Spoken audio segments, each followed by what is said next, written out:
Okay. Where? Good afternoon. Okay.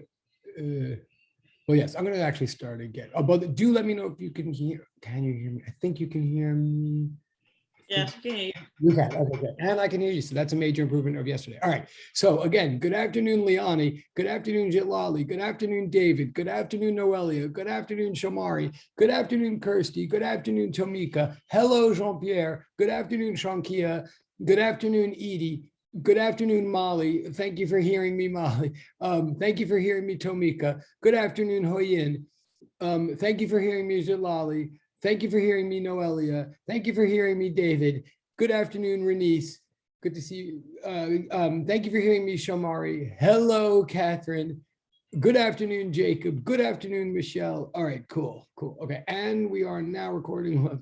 Oh, good afternoon, Edie. Awesome. And that's great. And good afternoon, Catherine. What I mean by that is great to see. Okay, I will move outside in a moment, but thank you for showing video, Edie. That's fantastic. That totally counts. I totally appreciate it. Okay, all right, and I'm going to move out. So I'm going to bear with me a little bit more. I'm wearing two hats, as you can see. Okay, we're going to move outside here. And what am I saying? While we're moving, I had some quick updates. Yes, quick updates. Pardon me. Quick updates are that the video of yesterday's class. I hope you can still hear me. I hope this actually still works. Let me know. Good to go. You're good to go. Okay, thank you. Good. Okay. Oh, and here's somebody else. Okay. Yes, it does. Okay. Cool. Thank you, Michelle, and thank you. Anybody else? All right. Did I mention I have children? Right. All right. The video of yesterday's, well, hopefully you just saw in the stream, but the video of yesterday's class is still not uploaded. It's taking a really long time. I'm not sure why. I have some theories, whatever, but it's in the process. It will come shortly. But what you might have, and the midterms, I tried to say in the stream, I've gotten started on them. They're actually looking better so far than they did last semester at this time. I mean, than the 204 ones did last semester. That's not a global statement. I mean, I haven't gotten that far, but they look good so far. They're certainly not, they certainly look like people have tried to follow instructions and make it as clear and easy to grade as possible. So I won't have them by tomorrow, but I really should be having them all back like through the weekend to you electronically before Monday. And I know that will be our last week before the final. So we'll be able to deal with all that. But what I did post, just so I can get straight back to material here, what I did post, coincidentally, about 5 minutes ago, I think I posted, were two YouTube videos called 9A and 9B, not meant to confuse people and not meant as a substitute. Like yesterday's class will still be uploaded. However, material that we're going to get to today, I'm going to do a little bit fast, and it involves like vectors and things. It will finally bring us back to the part of homework 2 that we like for the moment. Excuse me, someone's here. So there's some math involved in what we're going to do today. And I'm going to say that, if you want a deeper or slower or more practice in the vector stuff that I allude to today, then 2 videos that I made a year ago are much more helpful than anything I have time to say at this moment, given that it's summer and all of that. So the 2 videos that I just posted, of course, are totally optional. And of course, all the videos are optional, but they're called 9A and 9B, and they just might help with the material that we're about to do. And so just use them as reference or scroll around and see if you find anything that's helpful. They're about vectors. But I still will, they're called 9A and 9B. I will still post 9 straight up as soon as it finishes encoding and uploading. Okay, chat, hold on. Oh, fair enough. Okay, thank you, private chat person, got you. And there were a lot of internet issues yesterday. I'm hoping there'll be less today. I think I might have solved the problem, but please do let me know as we go whether there's audio issues or connectivity issues. Like obviously that's not good if there is, but all right. I think we are ready to, yes, and there will be interruptions from my 6.5-year-old who is less supervised today than usual. All right, so we're going to go. So what we're going to do now is material. Okay. We did an interlude of material yesterday. We derived and established the wave equation. That's an important equation to know. Hopefully you saw that it's extremely similar to the equation for simple harmonic oscillation. That is, it is a second order differential equation. We don't have time to analyze it for days or weeks the way we analyzed the other one. There are more things that we'll say about it, and there's aspects of it you need for lab, and it'll come back in the last bits of material of this class to us. It'll arise in other classes. But for right now, it's all I'm going to say about it. Like the big punchline of yesterday mathematically was the wave equation. Anything that can be described that way is a wave, and anything that we call a wave better meet that equation. But what that equation is trying to say in English, it's trying to say, and this is important, and then we're gonna move on today. What it's trying to say in English is that a wave pulse is an immaterial thing, right? It is a thing, but it is immaterial. A wave pulse is not a particle. A wave pulse is an entity that moves from here to there, and in a measurable, analyzable, predictable way, yet contains or consists of no identifiable actual thing that's moving from here to there. Again, an example of that is when I shout, putting aside the internet, let's just say we're all in the same room right now. This is just a quick example again of what I was trying to get at yesterday. If I yell and one of you hears me, we all believe that sound went from my mouth to your ear if I shouted and you heard me. And in fact, we all believe that sound traveled at a certain, that it not only went a certain distance from me to you, but it did so in a certain amount of time. Like the farther away you are, the longer time it would take sound to get to you. And there's a associated speed with that, a speed of 340 meters per second.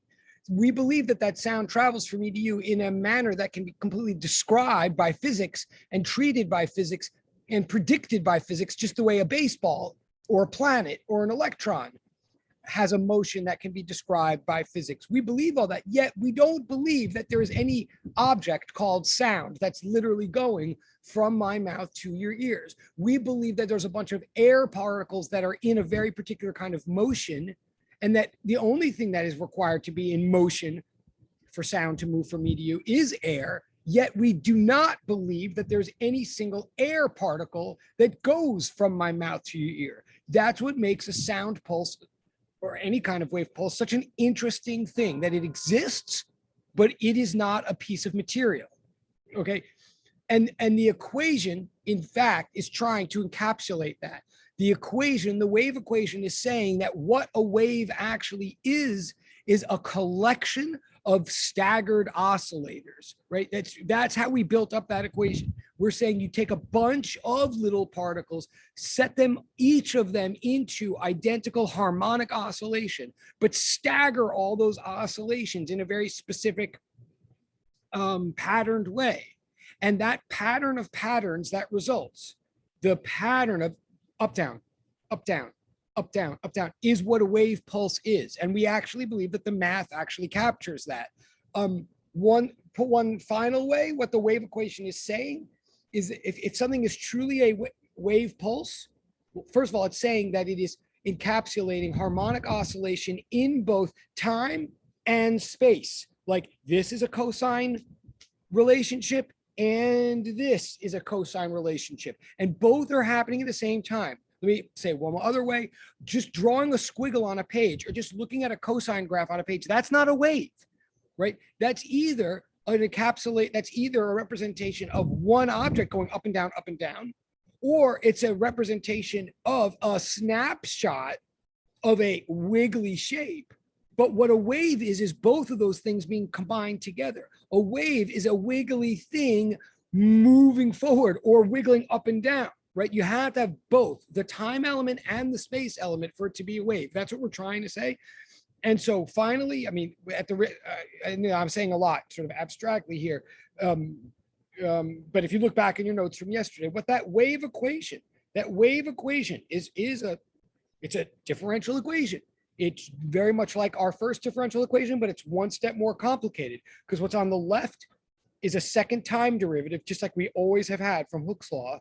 But on the right, what we have is a second space derivative, right? Whereas Hooke's law, we just used to have a variable on the right. What we're saying in English when we say that second time derivative is directly proportional to second space derivative, and that is what we're saying. That's what we're saying a wave is. What that really means in sort of English is if you think that you see a bunch of waves going back and forth, like you see a bunch of pulses going back and forth on a string, what you're really saying in a way, if you say that's a wave, I see wave motion, what you're really saying is pick any spot you want at any given moment, pick any location in any given moment. Focus on that point. Like again, think about lab 3, think about your long string, think about any piece of that string, wherever it was at any moment in time. What the wave equation says is the acceleration of that bit back toward the equilibrium axis, like the rate at which any bit you're seeing, right? Any bit you're seeing, it might be at the equilibrium or it might be above or it might be below, wherever it is, the rate at which it's accelerating back to the equilibrium axis, d2y dt2, right? The second derivative of position with respect to time, the acceleration along the y-axis of any bit at any moment. What the wave equation is saying is the acceleration toward equilibrium axis is directly proportional to concavity of the string at that point. Remember from math, first derivative, if you have a graph y is a function of x, the first derivative of y with respect to x is what you call slope. This how steep the curve is at that point. The second derivative, the steepness of steepness, the rate of change of the rate of change, is what you used to call in math class concavity, right?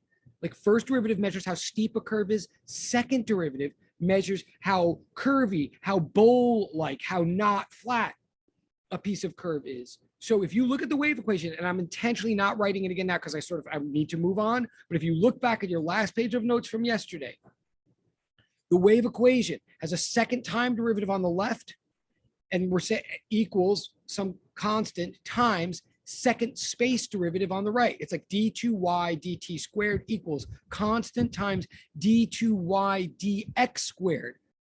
The left is acceleration. The left side of the wave equation is acceleration. The right side is concavity. What we're saying is at any given place, at any given time in wave motion, acceleration toward the equilibrium axis is directly proportional to concavity at that point. The more bent the string is, the faster that string is rushing back to unbentness. It's like Hooke's law. The farther stretched out you are, the faster you're rushing back into the equilibrium spot, right? That's what we always said about springs. Like F equals negative kx means the rate at which you rush back to a spot, if you're a mass on a spring, is directly proportional to how far away you are from that spot. Now with waves, we're saying just take that concept and elevate it one spatial dimension in your mind. With waves, what we're saying is pick a long axis for any spot near that axis. Will accelerate back to the axis at a rate that's directly proportional to how bent the collection of particles is at that spot. The collection of all of these oscillating particles that make up a wave pulse is called the medium.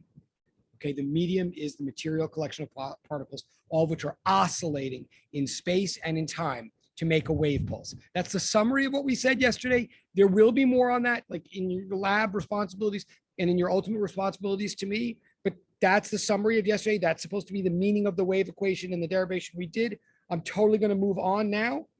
I mean, and it may have been a little fast and I apologize. Of course, I'm going to post this video as well, blah, blah, blah. But I'm going to move now to interaction. Like all of that was how we build up a unthingy thing, how we build up immaterial motions from a bunch of oscillations. Put a bunch of oscillations together and we get propagation. Now I want to go back to the thread that was started with homework 4.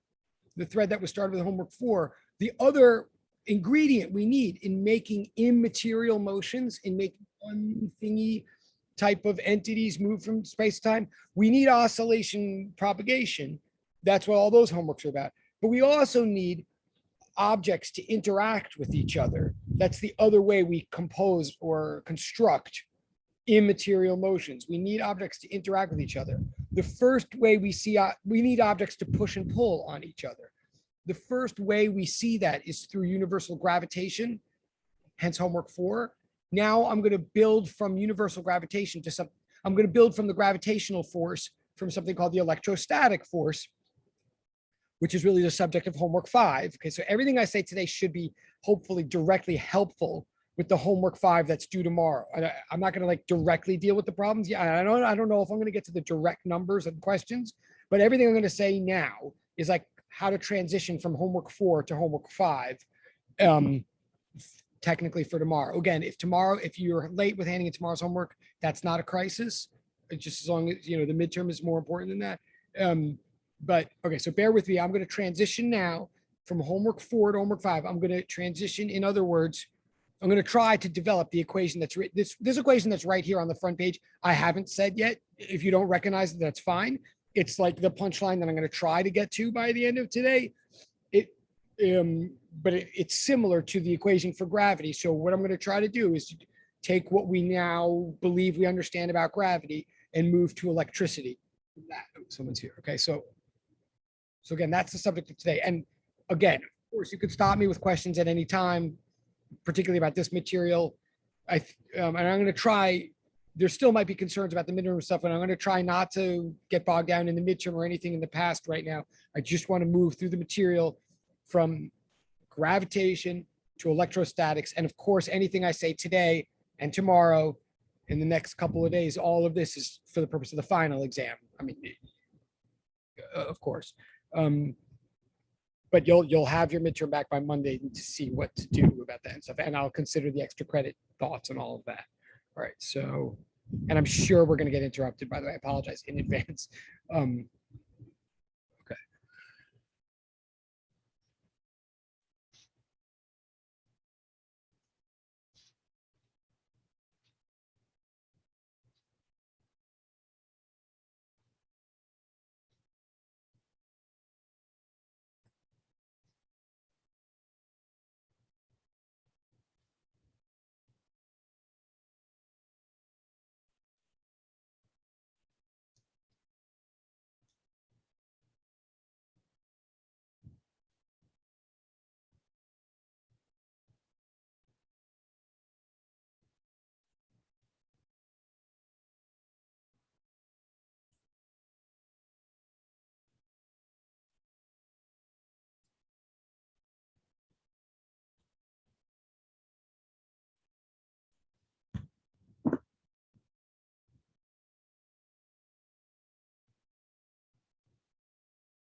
Okay.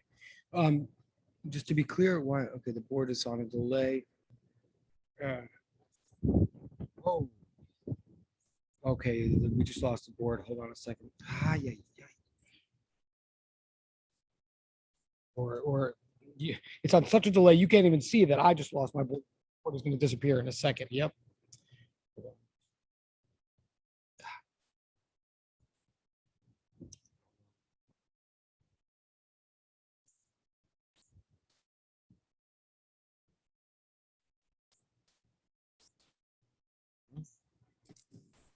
Good afternoon, Professor. Apologies No problem. Good for being afternoon.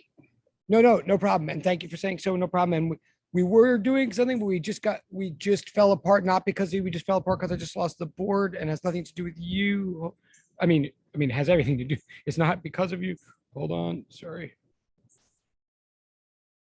Oh, and so psych. And we still have some people doing screens. Thank you. I totally appreciate it. Edie and Catherine. It really does mean a lot, even though you don't know. Okay, back to our board. I think the board is coming back. Okay. Yes. All right. So what the board is trying to say, look at how, God, it just like fades in. Okay. What the board is trying to say, and please copy, is we're about to make a transition from the equation that describes the gravitational force to an equation that describes the electrostatic force. And then we're going to transition from that to the electrostatic field. Like that's the goal of today. It will ultimately get us into some particular issues and concerns about direction. Like direction is ultimately going to matter. And when direction matters, then vectors come into play. And that's why I recommend the 2 extra YouTube videos from a couple of years ago that I posted. They will help with the vector details. But before we even get, and they are important, but before we even get to the vector details, I just first want to have a discussion about magnitudes. So I'm going to introduce the electric field, the electrostatic force by comparing it to the gravitational force. I'm going to try to develop from there to the electrostatic field. Again, this is going to you're going to be making this transition in labs as well, like very already. Your labs are going to deal with circuits, like you're going to stop dealing with waves in lab and deal with circuits. You'll see that's what we're trying to do here. But I'm just going to warn you again that at first I'm going to write the equations in a sort of primitive way and not even worry about the vector aspect. I'm not worrying about that yet. And then we'll layer that on top, like after we make some progress with raw amounts. Okay, so that's what this board says here. Let me know if you want me to turn back. But that said,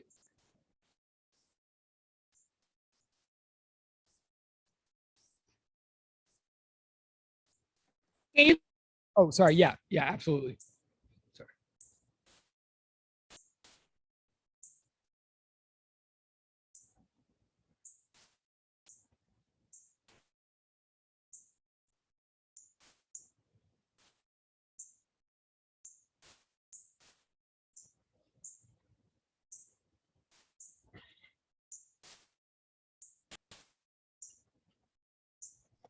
Thank you, Professor. You can move forward. All right, thank you. No problem. Okay.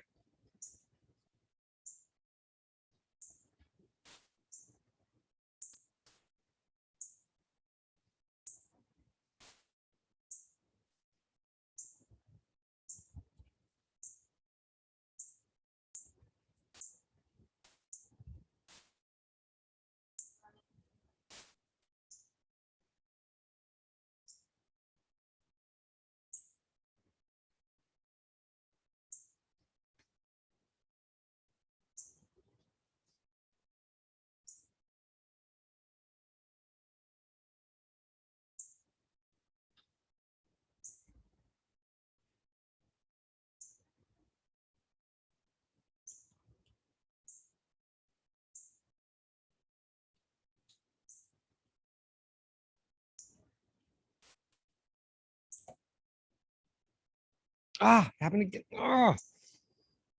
Just lost the board again.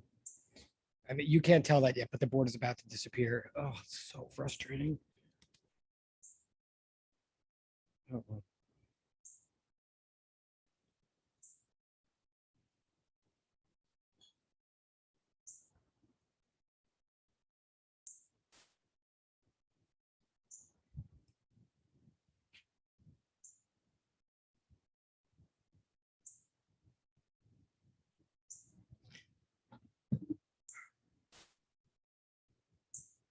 Just waiting for the board to come back now again. And I know. All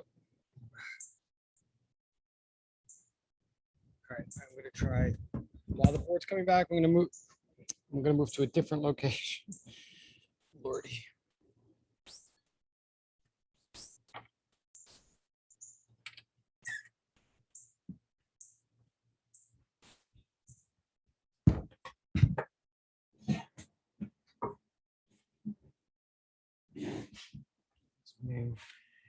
The board is coming.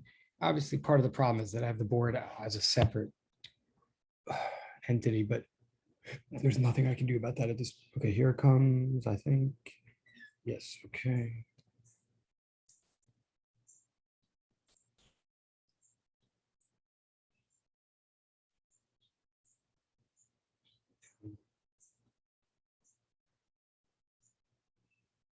Okay.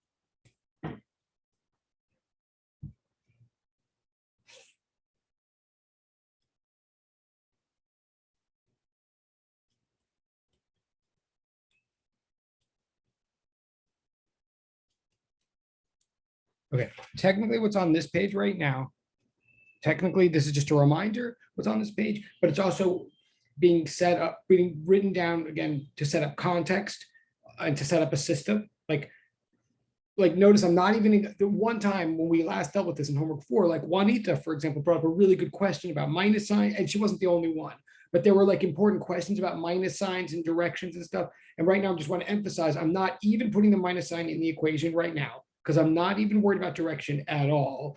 I'm just trying to put a statement down about how magnitudes work, right? So this statement is meant to remind us that if you have two mass points,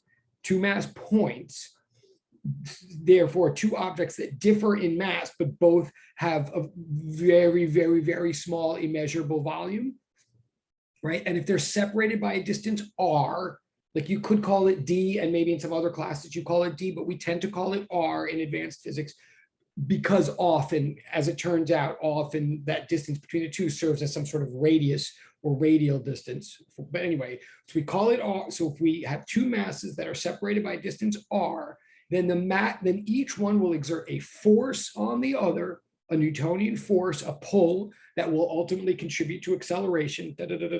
Each one will exert a force on the other whose magnitude is the product of the two masses, and the quotient whose magnitude is directly proportional to each of the masses and inversely proportional to the square of the distance between, and all of which is multiplied by a certain constant of proportionality that I just wrote on the side, a constant that's super important, super universal, important. Like if you don't put it there, you get the numbers wrong. If you don't put it there, you get the units wrong. Important, like it's true all over the universe and always, always true. But therefore, for all those reasons, you don't have to memorize or anything like that. It's just, you can always look it up, but that's what it is. That's just the context for understanding how gravity works. We're about to make a big analogy to that, to electrostatics, but I do see there, I just wanted to spit that statement out. So I see there's things in the chat, and I'm about to look in the chat. What I just want to say to everybody, this is another example of just like how to be a student. I know you've written this equation before, and I know you've probably written it a million times in other classes. I'm asking you to write it again now, partly to highlight its importance, but also because I want to make a comparison with other equations, right? So please do write it down, even if you think you already know it. It's not like an insult to your intelligence. Right. We're going to set up something with it. Now, let me look in the chat. I do see things are happening in the chat. I'm sorry. Oh, yeah. Great. Oh, great question and great answer. And I actually appreciate, okay, I should make a portal for that. People answering each other's questions, whether right or wrong. I should totally make a portal for that. I'll try to remember, because I do appreciate the dialogue. And let me say, first of all, totally legitimate question. I'll read out loud. I'm sorry. Shankia's question, and thank you for going public, both of you, seriously. So Shankia's question is, what's the difference between M and M if they're both masses, right?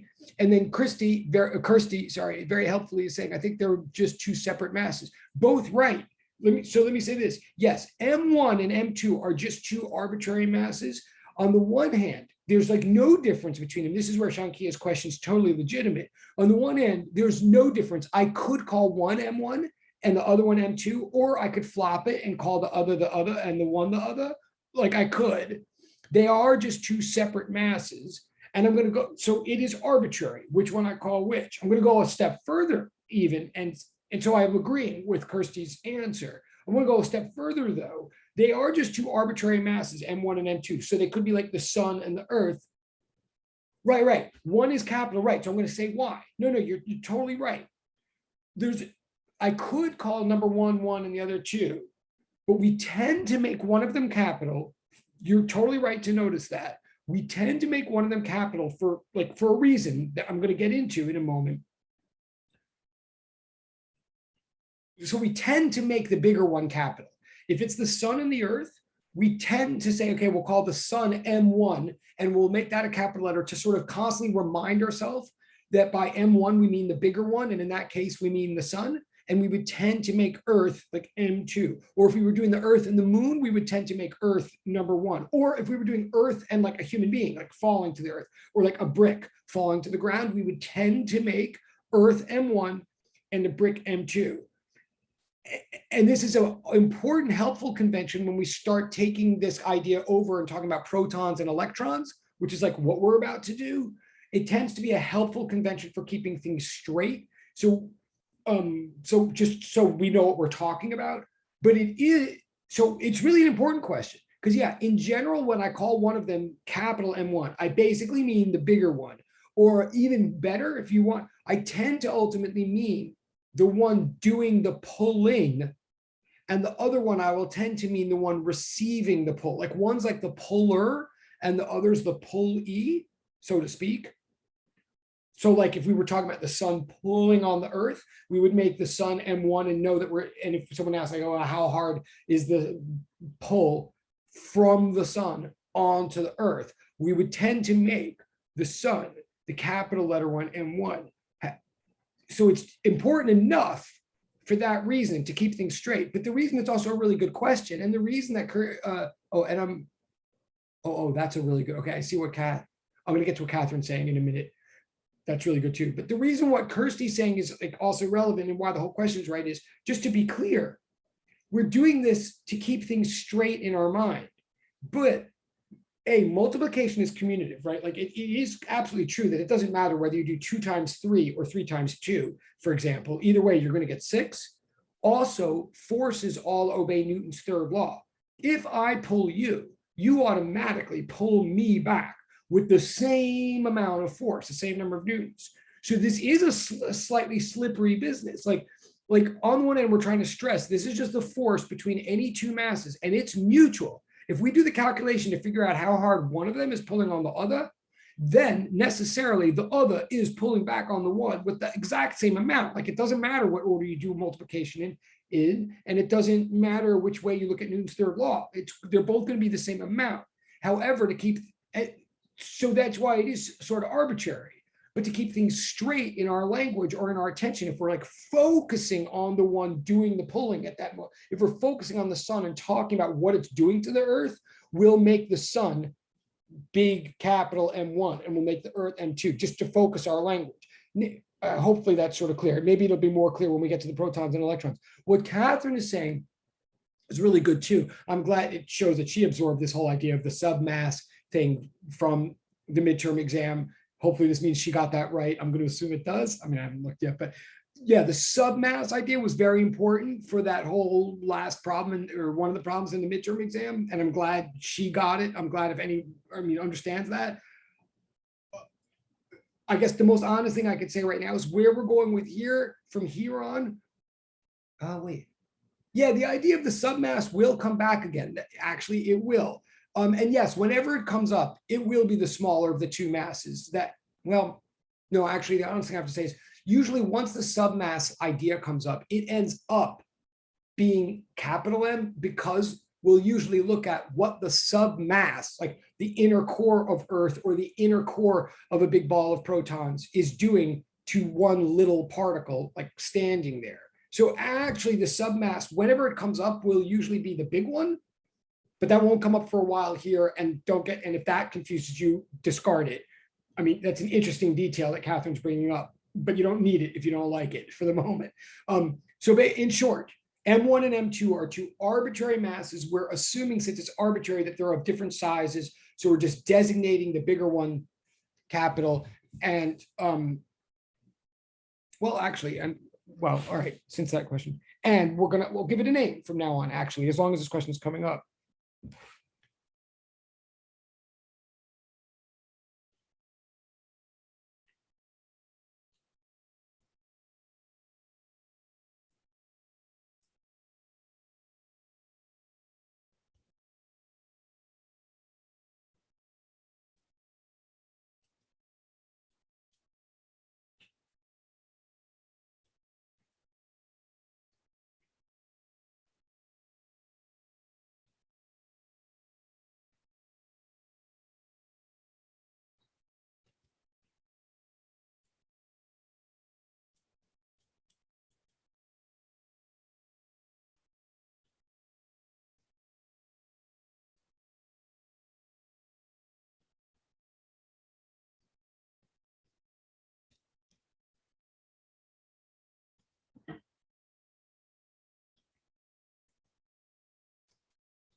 Okay, Les, do you think that that is all a big digression? I mean, again, it actually was a much more important question than some of you might even realize. Again, like always, some of you might even think the answer is like, duh, why is Abraham spending so much time on this? But truly, it does help us for something that we need to do later, which is that from here on, I mean, I wasn't going to say it now, but now I'm going to say it.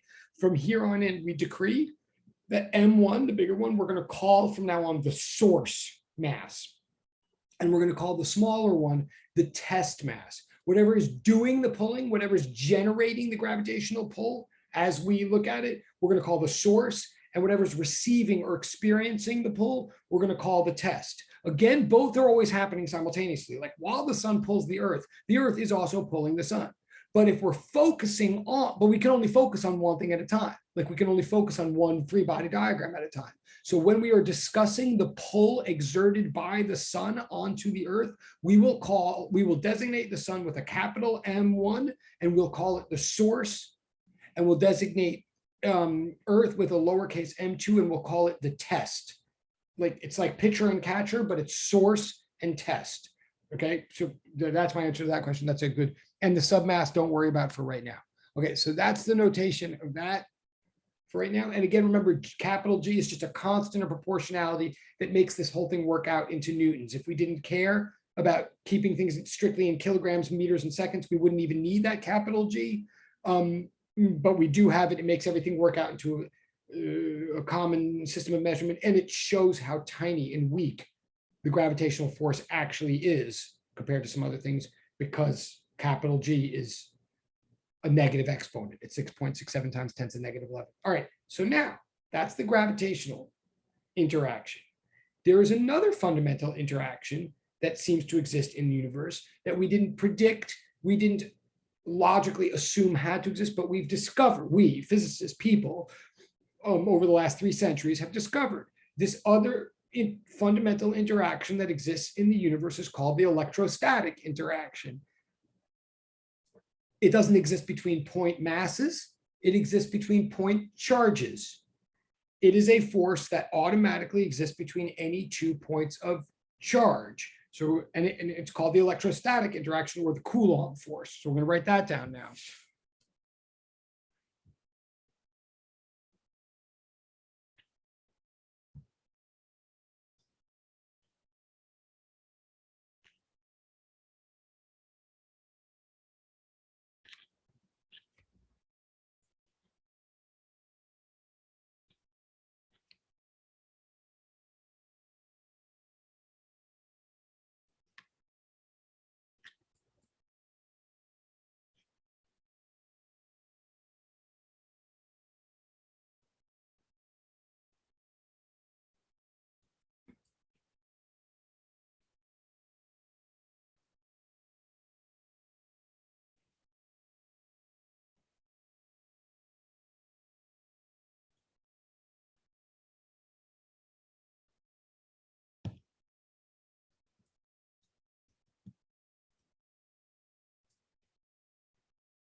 I'm so worried about writing this letter. Sorry.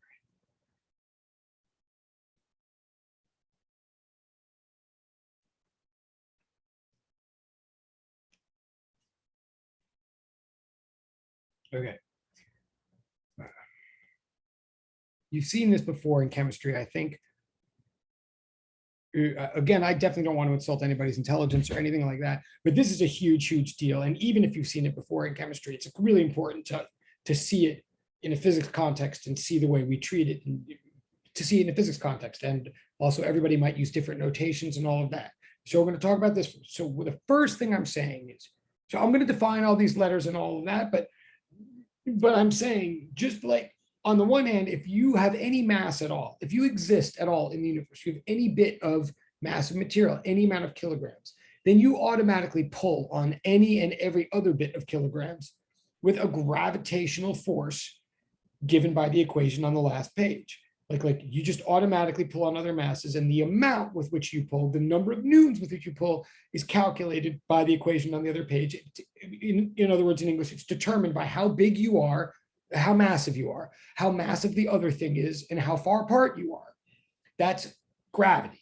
Now I'm saying, if you exist as any kind of charge at all, we have to talk about charge. Charge is a little weirder than mass, but if you have any charge at all, if you're made up of any particles that have any charge, then your every single little bit of charge that exists in the universe automatically exerts a force on every other bit of charge in the universe. So every point charge in the universe automatically pulls or pushes on every other bit of charge in the universe with a number of newtons that is again determined by exactly how big each charge is, how charged each charge is, and how far apart they are from each other.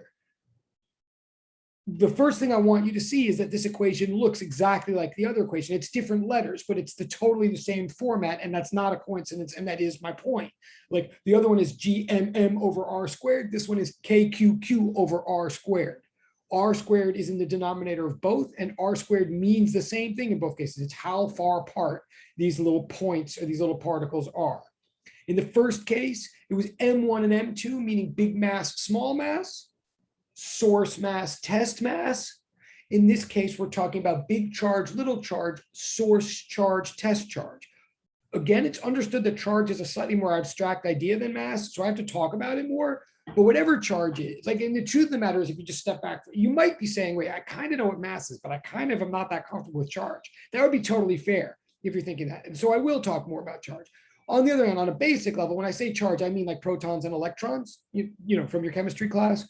And also on a basic level, if you think about it for too long, you'll realize that you don't really understand what mass is either. I don't mean that as an insult to you, whoever you are, but, or let me put it another way, I don't. If I really think about it, I don't know why something has mass or why it doesn't. I don't really know what it means to have mass. Like, I sort of do, but having mass just means kind of like existing in sort of a material way. Having charge means existing in kind of a charged way. I mean, it's just a fundamental property of the universe. It's like one of the colors in the Crayola box of life, so to speak. Right?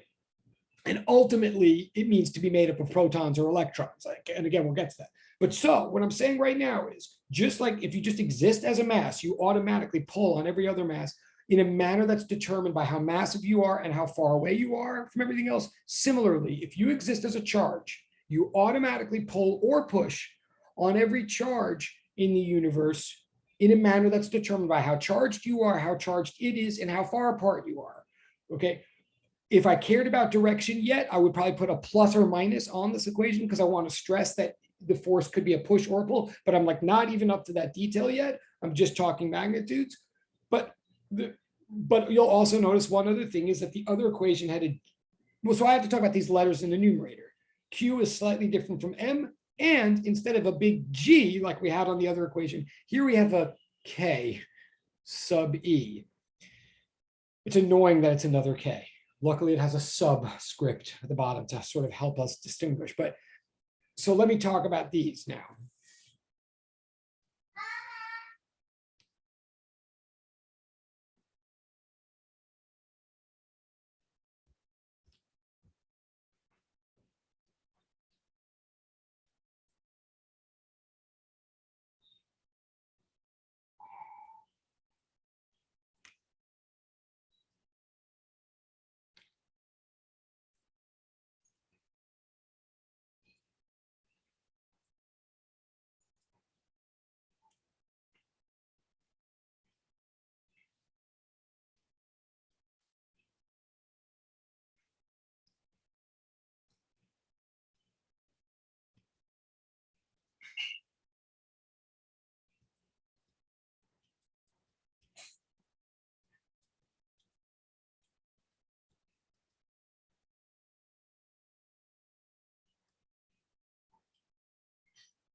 Okay, first of all, that K, right? K is a constant of proportionality. It's just like capital G. It just makes the units work out so that after you multiply out all the units, the entire answer you get is measured in newtons because it's a force, so it should be. So and it scales all the magnitudes appropriately so that the number of newtons you get in the end is correct. So K is just like capital G. It's a universal constant. It's always the same number. It applies in every single case. It's super important to the whole universe, but it never changes in value. So you don't have to memorize it, but you should have some perspective and you should know, I mean, it does have a value. It's approximately 8.99 times 10 to the ninth newtons meters squared over Coulomb squared. I'll get to that in a second. But again, notice the G number was in newtons meters squared per kilogram squared. It was designed specifically so that the meters in the denominator cancel, the kilograms in the numerator cancel, and you're left with newtons. Same thing is going on here. You can already guess from this that what I'm going to end up saying is that Q1 and Q2 charges are measured in a unit called coulombs. Like that's what we're going to do next. They will cancel out with the Coulomb squared in the denominator here. We'll be left with newtons, but just note this is a very large number. It's a much larger number than the G number. It means that all other things being equal, the Coulomb attraction or repulsion between any 2 point charges is, all other things being equal, a lot more powerful than the gravitational interaction between any 2 particles. In fact, like 20 orders of magnitude, 20, not just 20 times, but 20 zeros more powerful, more intense than any gravitational interaction. So just note that. Okay, so that's what K is. Oh, and also note, it's a K, super annoying, right? We already have K to stand for the K in Hooke's law. Then we have this other K that stands for angular wave number. They're related, but they're totally different things. They're totally different units. That's super annoying, but I can't make up a new alphabet. So that's why the first K for Hooke's law, I just always write as a K.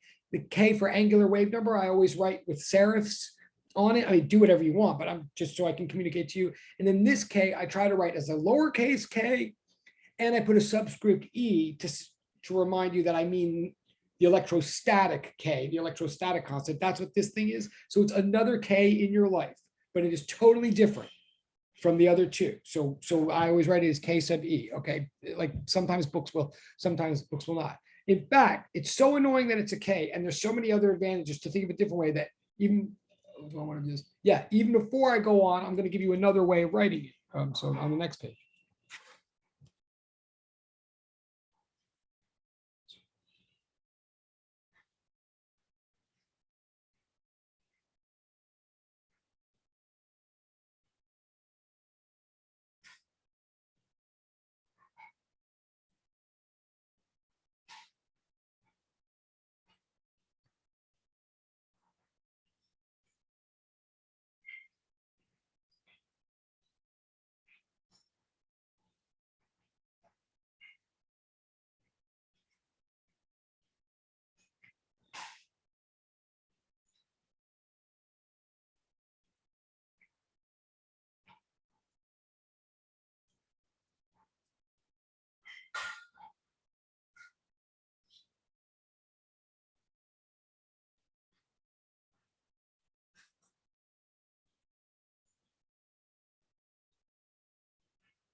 Again, this is a little confusing what I'm saying right now. It's also super important. I promise you at this point, it being summer and I'm only putting on things on the board that like we really do need.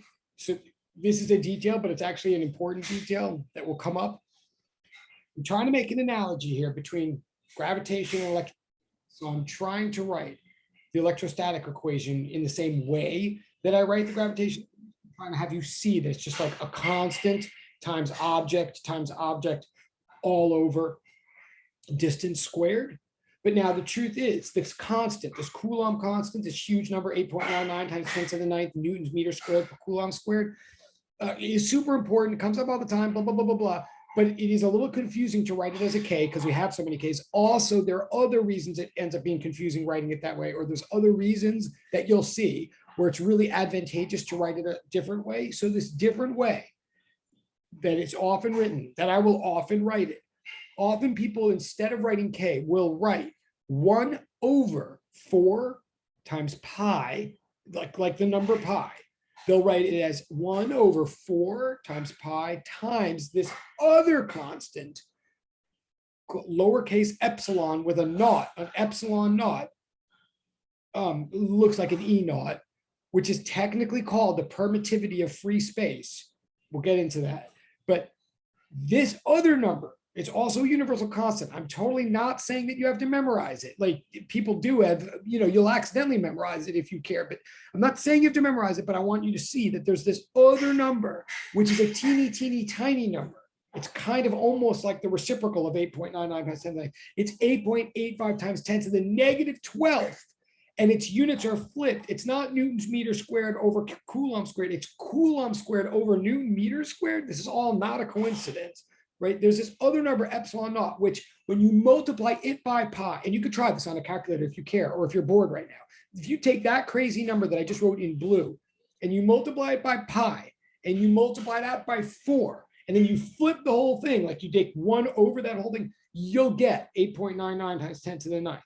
Like literally, it's equal. 8.99 times 10 to the 9th is equal to 1/4 times pi times this. This is a much more complicated way of writing 8.99 times. It's a much more complicated way of writing K, but believe it or not, it ends up being very important and powerful and convenient to write it this way. Trust me for the moment. So I will use these interchangeably. If you ever see a K or K sub E, or you see 1/4 pi epsilon naught, like that combination of constants, this whole thing is, and remember, this whole thing is one big constant.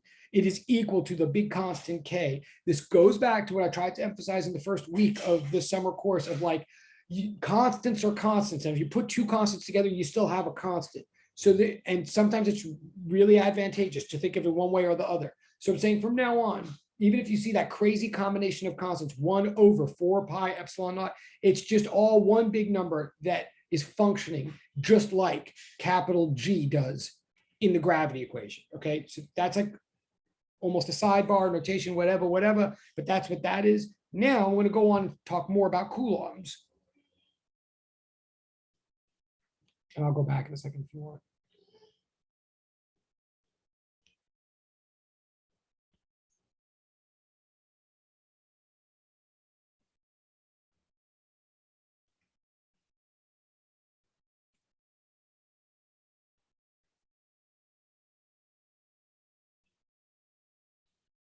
Bear with me for 1 second. And you might want to take a breath and look and see if you have any questions so far. Just give me 1 second.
so weird. All right. Sorry, I'm getting distracted by something, but by my own stupidity. But okay. What did I just- Something else I was just going to say that this is totally. Oh yeah.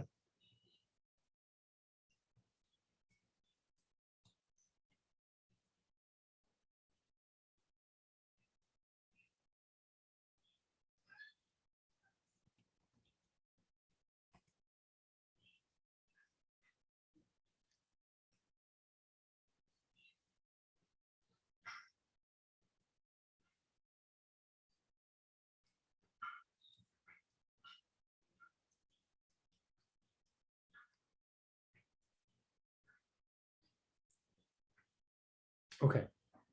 All right. Charge is a fundamental property that some things in the universe seem to have, some things don't, like neutrons don't seem to have charge, but some things in the universe do have charge.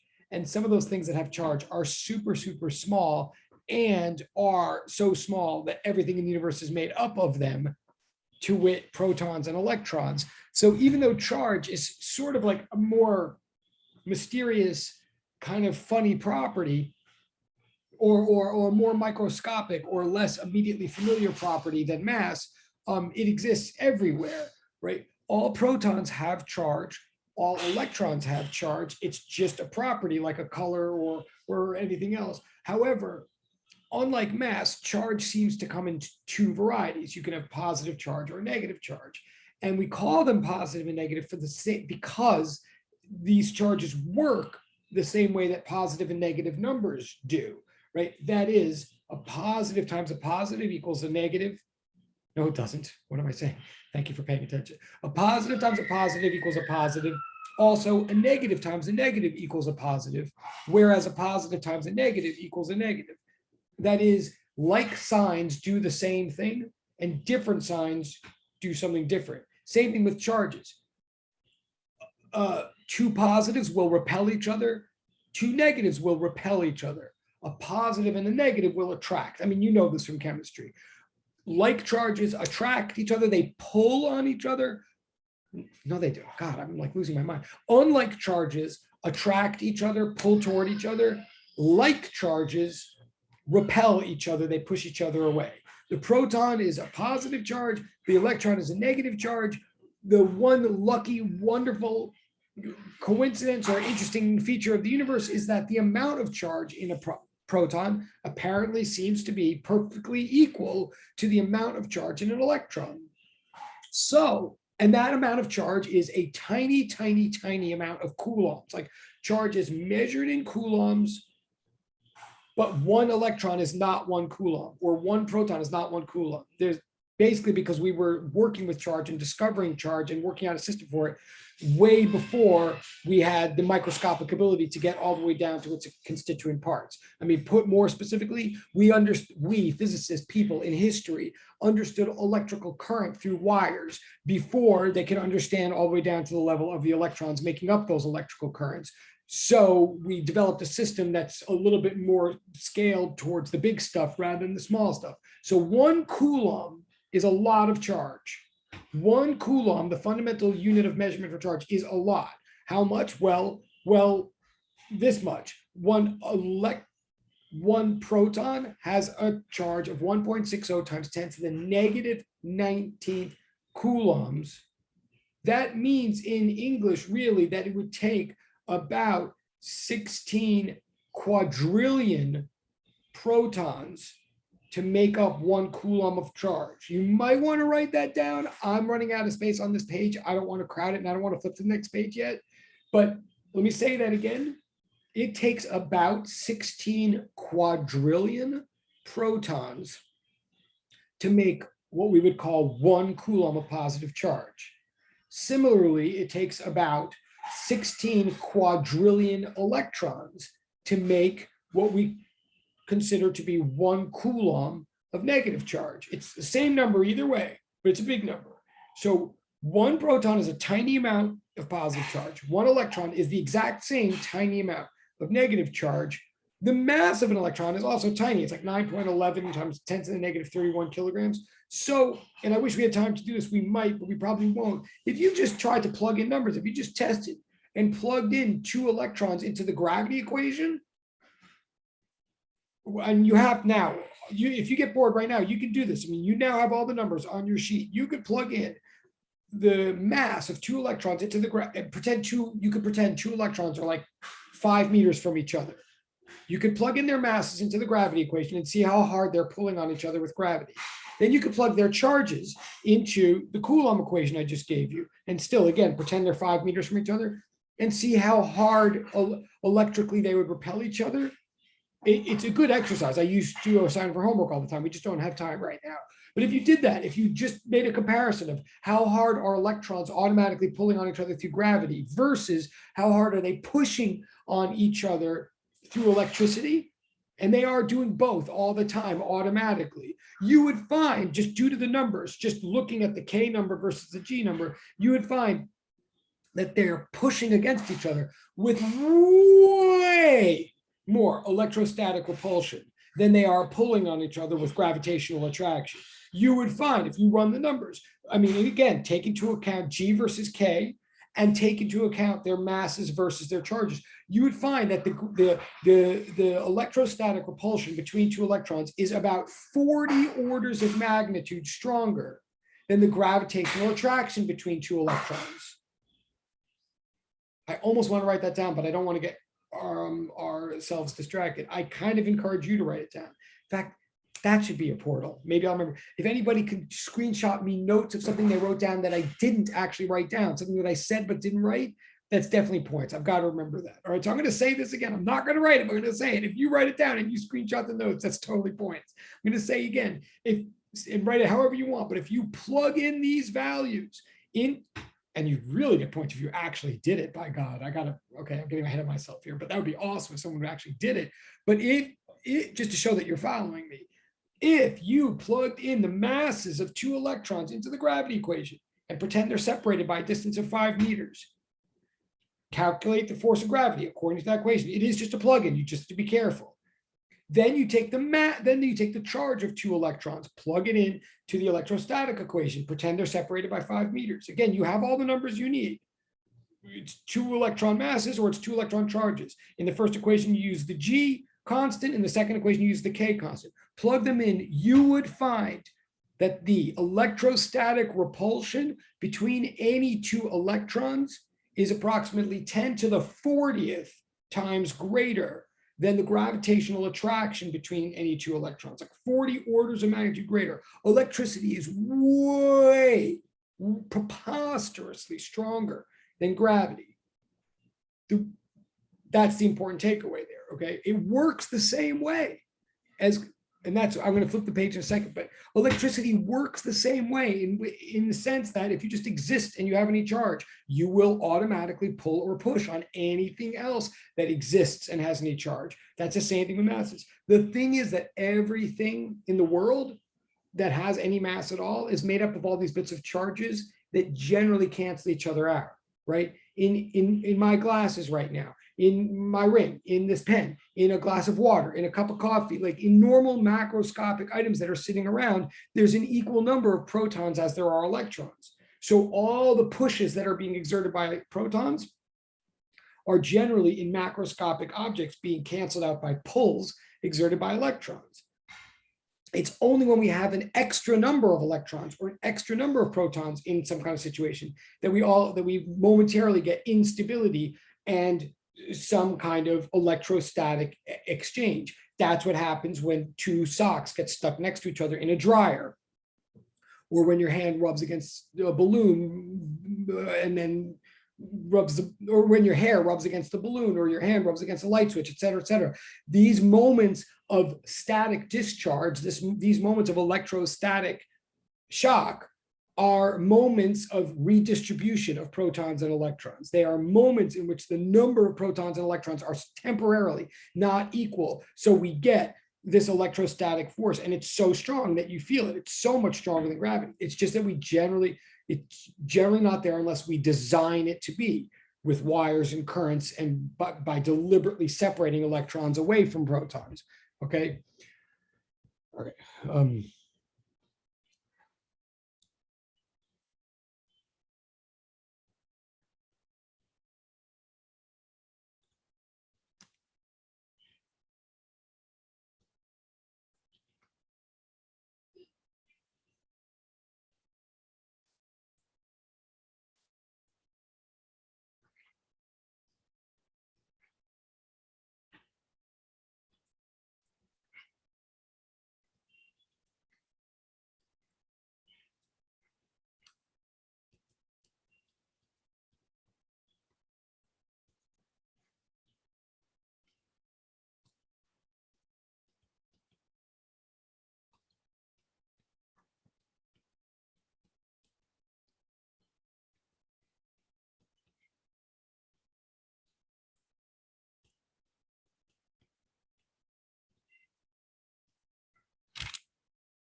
Okay. Before I go any further, just to emphasize, so there's a big comparison between gravity and electrostatics. The first comparison is the math equations are the same, or the equations for them have the same math. Very important, very not coincidental. It's like weird math. It's like inverse r squared. Nothing else we've ever seen in physics before this was inverse r squared, but they both are mathematically inverse r squared forces. In fact, let me add that. So that's math.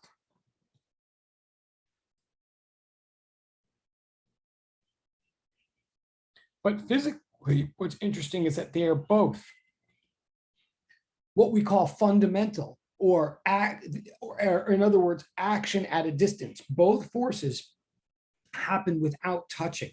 The proton pulls on the electron without having to touch it, or without touching it. Or even if there's stuff in between, it's still like, whether it's through empty space or through matter, the proton just pulls on the electron automatically. No material contact necessary nor intrusive. Same thing with the sun pulling on the earth. It just does it. That's why we call it. So anytime you ever hear action at a distance, that means through empty space or without touching, without contact. And anytime you hear of an action at a distance force, you'll also hear it called a fundamental force. These are not the only ones. There aren't that many, but these are the fundamental forces in that they just happen. You don't have to do anything to make them happen. They're just in the universe among all the types of objects to which they're relevant. Like the normal force, or the, pardon me for 1 second. Okay, the normal force is not fundamental. The friction force is not fundamental. You have to make those things happen. Normal forces are not just automatically exerted just because you exist. Okay, let me write this down. And yes, come in, and then hang on for 1 second, please.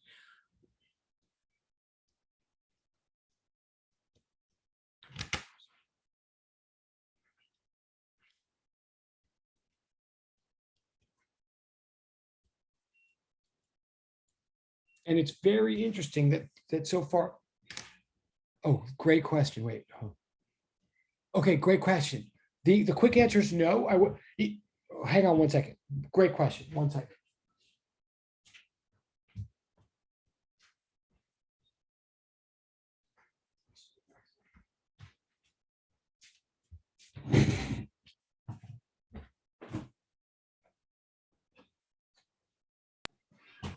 Professor. Yes, once I'll be right there. Hang on, sorry. Oh, I can turn back the page. 1 second, sorry.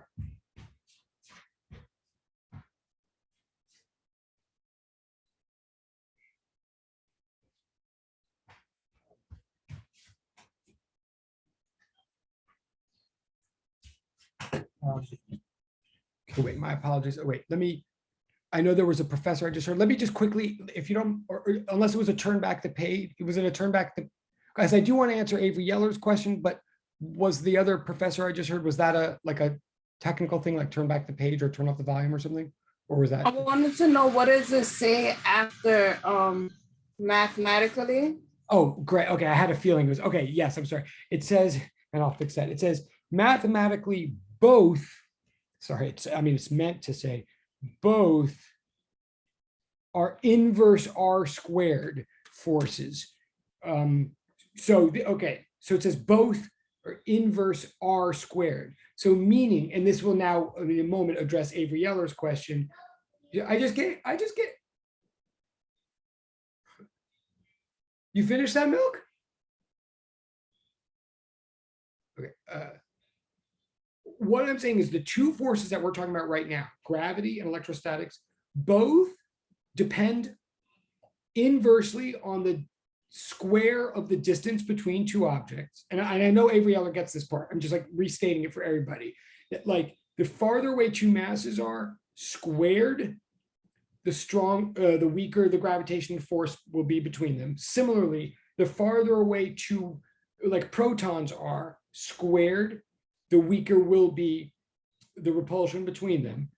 Put one further away, like in other words, if you double the distance between the two masses, you're going to make the force 1/4 as weak in the case of both gravity and electrostatics. Now, what I'm saying is the two forces that we have here both have that mathematical property. They also both strangely have this physical property of just acting through empty space. Like these forces just exist. They don't need any physical contact or any material medium to transmit them. So what Avery Yeller is now asking, and it's a very fair question to say the least, is are there any other forces that have that mathematical form of inverse R squared? So here's the deal. Yes, is the answer.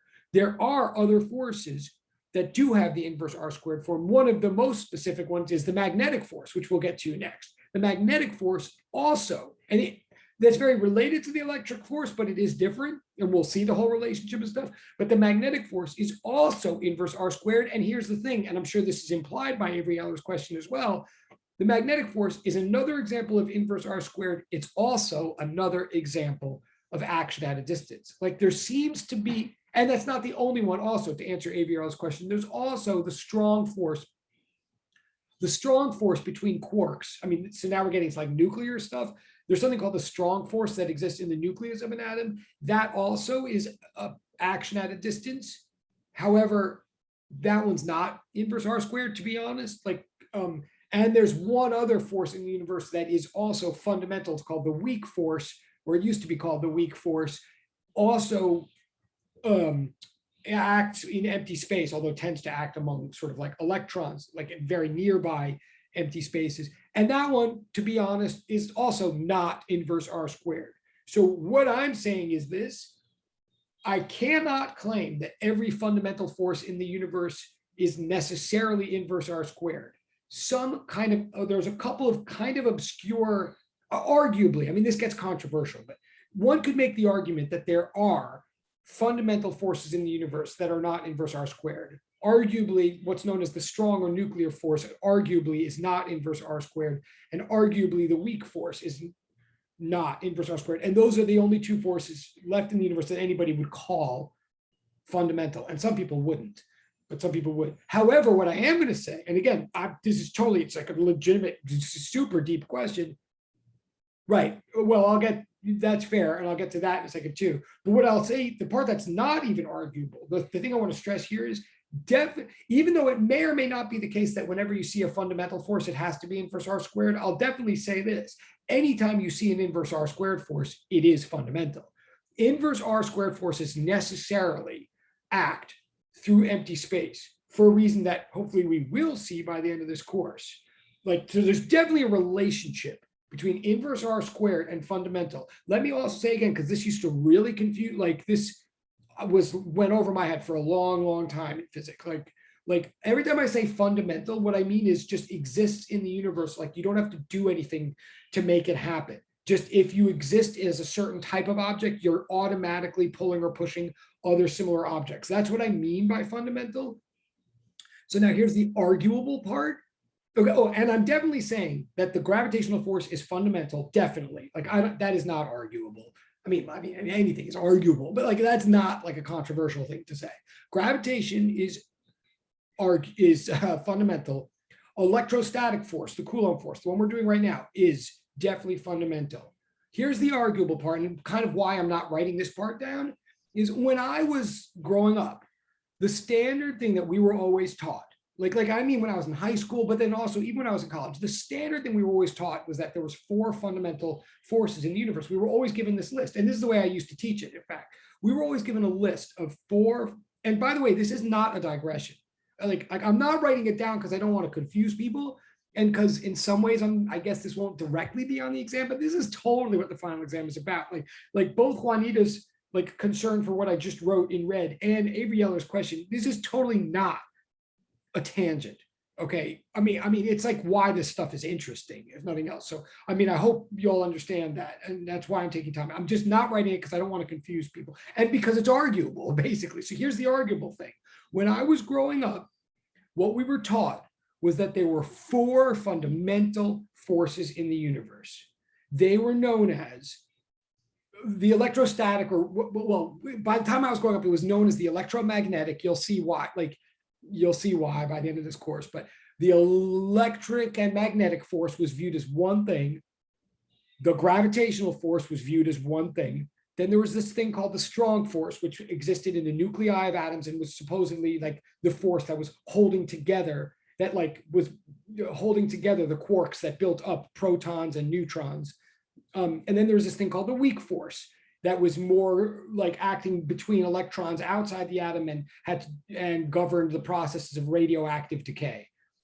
Everybody knew, even when I was growing up, the strong force and weak force were much more obscure. Like you really had to be an atomic physicist to care about them. And you really had to be looking at things microscopically all the time to care about them. And they were much more modern, developed understandings, like from the 20th century. And they had to do with small things like protons and electrons. But what we all were told was that there were 4 basic forces in the universe: the gravitational, electromagnetic, the strong, and the weak. And that this list of 4 was what was that everything else that we ever saw in the universe was a combination of these 4, like friction. Like friction is a force, right? But in order, excuse me for a minute. Wait, first of all, can you ask nicely, please? Sure, I'd be delighted to. 1 second.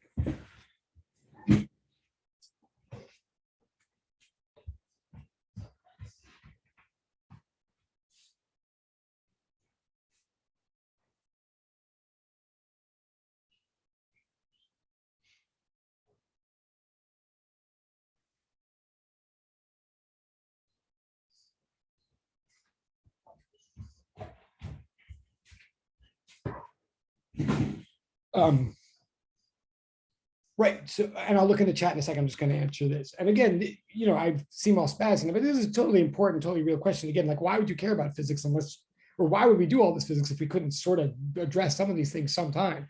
So traditionally, or at least as of the 20th century, we used to talk about 4 basic forces: gravitational, electromagnetic, strong, and weak. We all knew the strong and weak were kind of more obscure, but we included them in that list because we wanted the 4 fundamental, like the 4 ingredients that we all knew about in the universe. And the whole argument was that anything you ever see macroscopically, not the argument, the whole understanding was whatever you see macroscopically, like friction in the normal force, like one hand pushing a pen across a desk or something, that even though macroscopically that looked like contact, that looked like one hand deliberately pushing another object by touching it, that what the idea was, well, yeah, but if you looked at it closely enough microscopically, that's all happening just because all the electrons on the outside of the hand are all repelling all the electrons on the outside of the object, of the other object. that if you look at it closely enough, it's all some version of electron repulsion that's really happening. Or so put another way, what we were all saying was a couple of things. Again, this is when I was growing up, what we were all saying was, and this is still the way textbooks are sometimes written, but not always. What we were all saying was that any other seeming force that you could ever witness, even the force of tension in a string pulling a fish or something, that anything you ever witness that looks like contact in the macroscopic world is in fact a complex. Sure, thank you for asking so nicely. Yes, I can. Okay, I'm going to move. Hold on.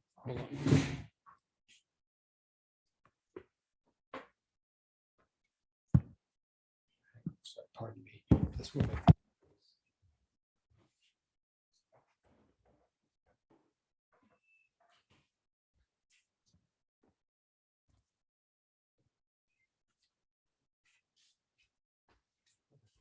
Thank you for asking so nicely, and I will be done soon.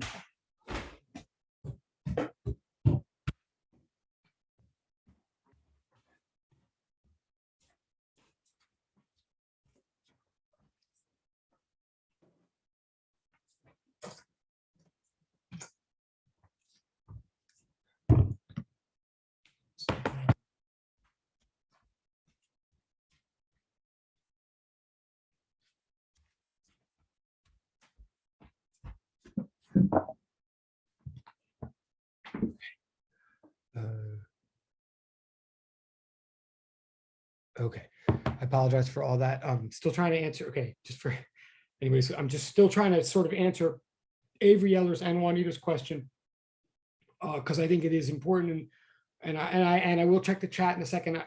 I think there's something in the chat. I'll check in a second, then we'll get back to what we're doing.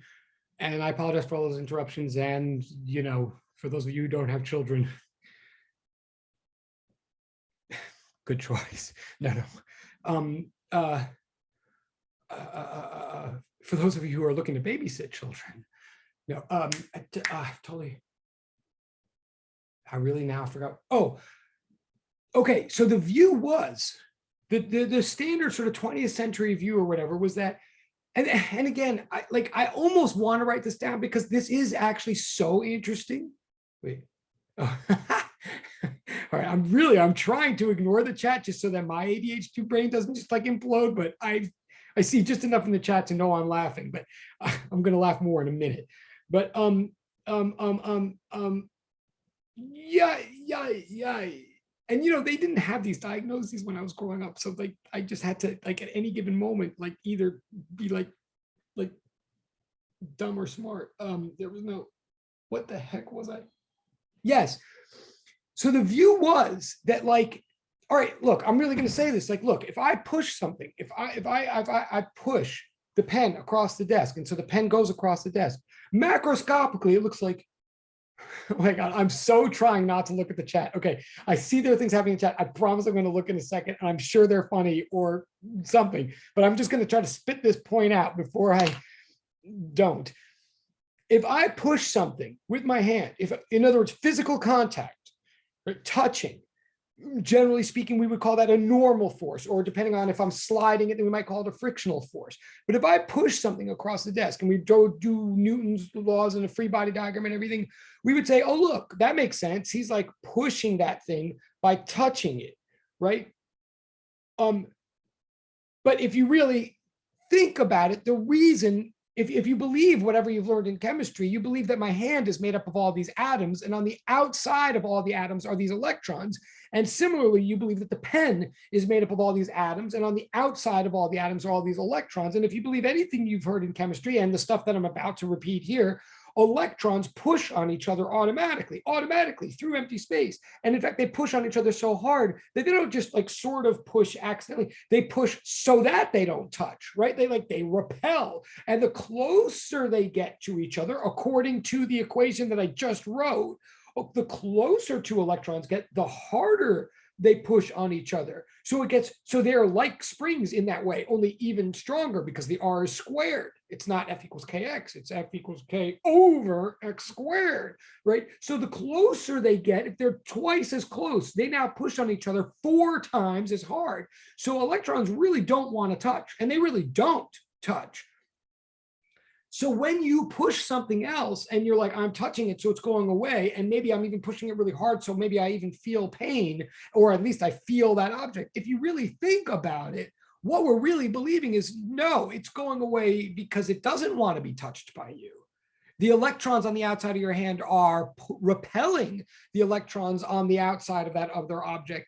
And it's like sliding away so that it doesn't get, so that its electrons don't intersect with your electrons. And if you remember a lot from chemistry, you might even remember things about electrons can't share the same orbital shell, like Pauli exclusion principle, yada, yada, yada, right? 2 things can literally not occupy the same space at the same time. That's what makes them things.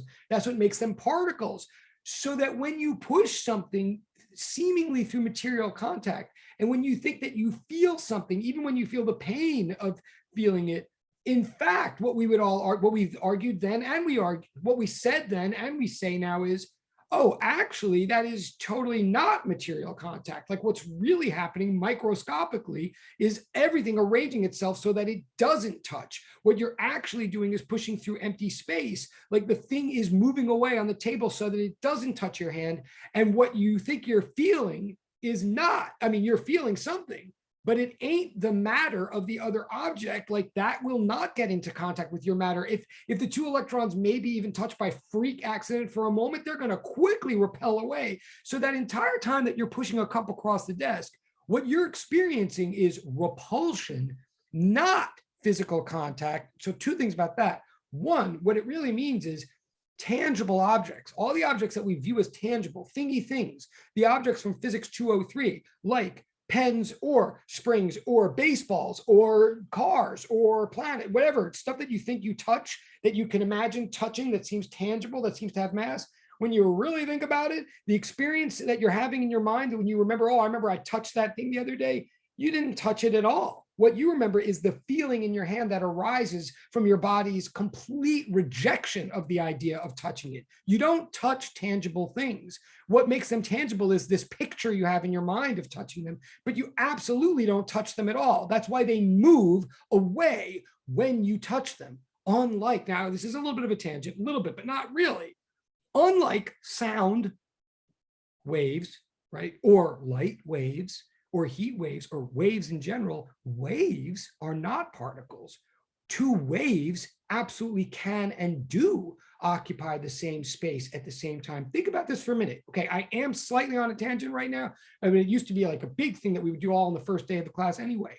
Like physics 203 is about baseballs and springs and whatever, ramps and pulleys and planets and things that we regard as material or tangible. We regard as, oh, the kind of stuff that you can imagine touching. But if you really think about it, 2 baseballs don't touch at all, and they don't touch your hand. That's why you can throw a baseball, because that's why when you touch a baseball, it moves away, because actually the skin of the baseball cannot occupy the same space at the same time as your fingernail, right? Contrast that with the idea of sound. Right now, every time I'm talking, like sometimes when I was talking a minute ago, you heard my son say something also, right? At the same time, you heard him interrupt at the same time. And I almost want to ask one of you to interrupt, like if you have the guts right now, just one of you, and I'm asking you right now, one of you, just say something while I'm talking, just to show you're alive. Just make a noise while I'm talking, any one of you or all of you, just make a noise right now. I want to demonstrate something. So one of you just make a noise to demonstrate, and you can also get points for it. But Hey. Thank you very much. All right, beautiful. All right, Antonio just made a noise while I was talking right now. And you might have seen his name flash on the screen, but even if you didn't, if you heard, think about this for a minute. This is such a deep point to me. It's like, it is the point of the course. And it has been on the final exam somehow in past years. If you heard Antonio's sound at the same time that you heard me talking, if even for one moment you heard both his voice and mine, then that means that a sound from Antonio was in your ear at the same time as a sound from my mouth was in your ear. And I'm not joking, and I'm not making a metaphor here. Literally, if you believe in sound at all, if you believe that sound is a thing, and I don't care about the fact that we're on the internet, like I understand things had to go through wires and then blah, and then the computers, but that doesn't matter because somewhere in the universe, Antonio was there with his mouth, and I was there somewhere in the universe with my mouth. And you, whoever you are, all of you, I mean, including Antonio, of course, any one of you, if at one moment your ear, if you believe that the sound went from me to your ear, which I believe, and if you believe that sound went from Antonio to your ear, and again, I don't care that it went through the internet, but if you believe that, then you believe that both sounds were in your ear at the same time. That's why you heard them at the same time, right? Or if you've ever heard any music in your life, like if you've ever heard someone singing while they were playing the guitar, or if you've ever heard anybody play two notes on the piano at the same time, it's called a chord, right? Then that means, and you registered it as correct or incorrect or nice or not nice, it means that literally you believe that two sound pulses can occupy the same place at the same time. Similarly, if you work in a theater, you can imagine, or if you've been in a theater, you can imagine shining a red spotlight down on a spot and shining a blue spotlight down on a spot. And now there's a blue light and a red light occupying the same space at the same time. This is not a small point, and this is not a joke. Pulses can do that. Two immaterial things can occupy the same space at the same time. That's actually what makes them immaterial and what makes them worth studying. Sound pulses can do that. Heat pulses can do that. Light pulses can do that. Electrical pulses can do that. Material things cannot. Material things cannot occupy the same space at the same time as another material thing. To bring this, right? So that's why there's two different courses, and why, frankly, we have to do all this crazy math in this second physics course, because the first physics course is about the motion of material objects known as particles. The second physics course is about the motion of abstract immaterial particles, abstract immaterial entities. Surprise, surprise, the math gets more abstract, right? To bring this full back, and then I'll look in the chat and I will shut up, but someone now has managed to get me excited. What I'm saying is that when I was growing up, we were taught that all contact forces, all macroscopic interactions could actually be understood as just complex combinations of these fundamental non-material contact interactions, that like what looks like friction on the surface is really electron repulsion underneath the surface. So the reason we had this list of the four fundamental forces, they were called fundamental because the whole view was, oh, even all stuff that looks like other stuff, like normal or friction or tension, is just a complex recipe of these fundamental ingredients. Just like you say in chemistry that, you know, you think you see a steel alloy, but it's really made up of the fundamental elements from the periodic table, like tin or aluminum or whatever, right? So we believed that these complex things that we see in the universe could be made up of fundamental ingredients, such as the gravitational force, and such as the electric force and the magnetic force. Because physicists like to simplify, believe it or not, doesn't seem that way, but we do. Because what we look for in physics is the fewest possible ingredients needed to explain the most complex phenomena. Like that's actually the objective of physics, whether it looks that way or not. And we will get to this. When it was discovered in the late 1800s that electricity and magnetism, although they look like two distinct things, were actually two parts of one thing. That was a very exciting, and that's a big part of this course. We'll get to that. But when it was found out that what looks like the interaction between socks in the dryer, what looks like what happens when you rub a balloon on your hair and then stick the balloon on the wall, was actually related somehow to what happens with compass needles and bar magnets and iron filings.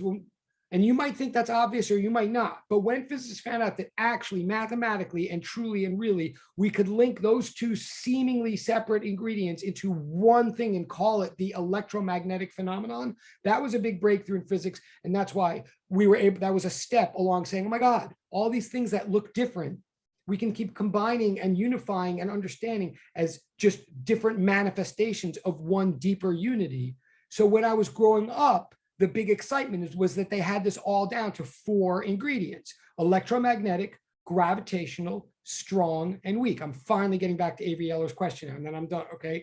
When I was growing up, it was exciting enough that the whole universe of interactions could be boiled down to this list of 4. This was like for physicists, like our periodic table of the elements. Like chemists have all their elements that they think all stuff is made up of, and that's exciting, like to know all the ingredients that all the stuff is made up of.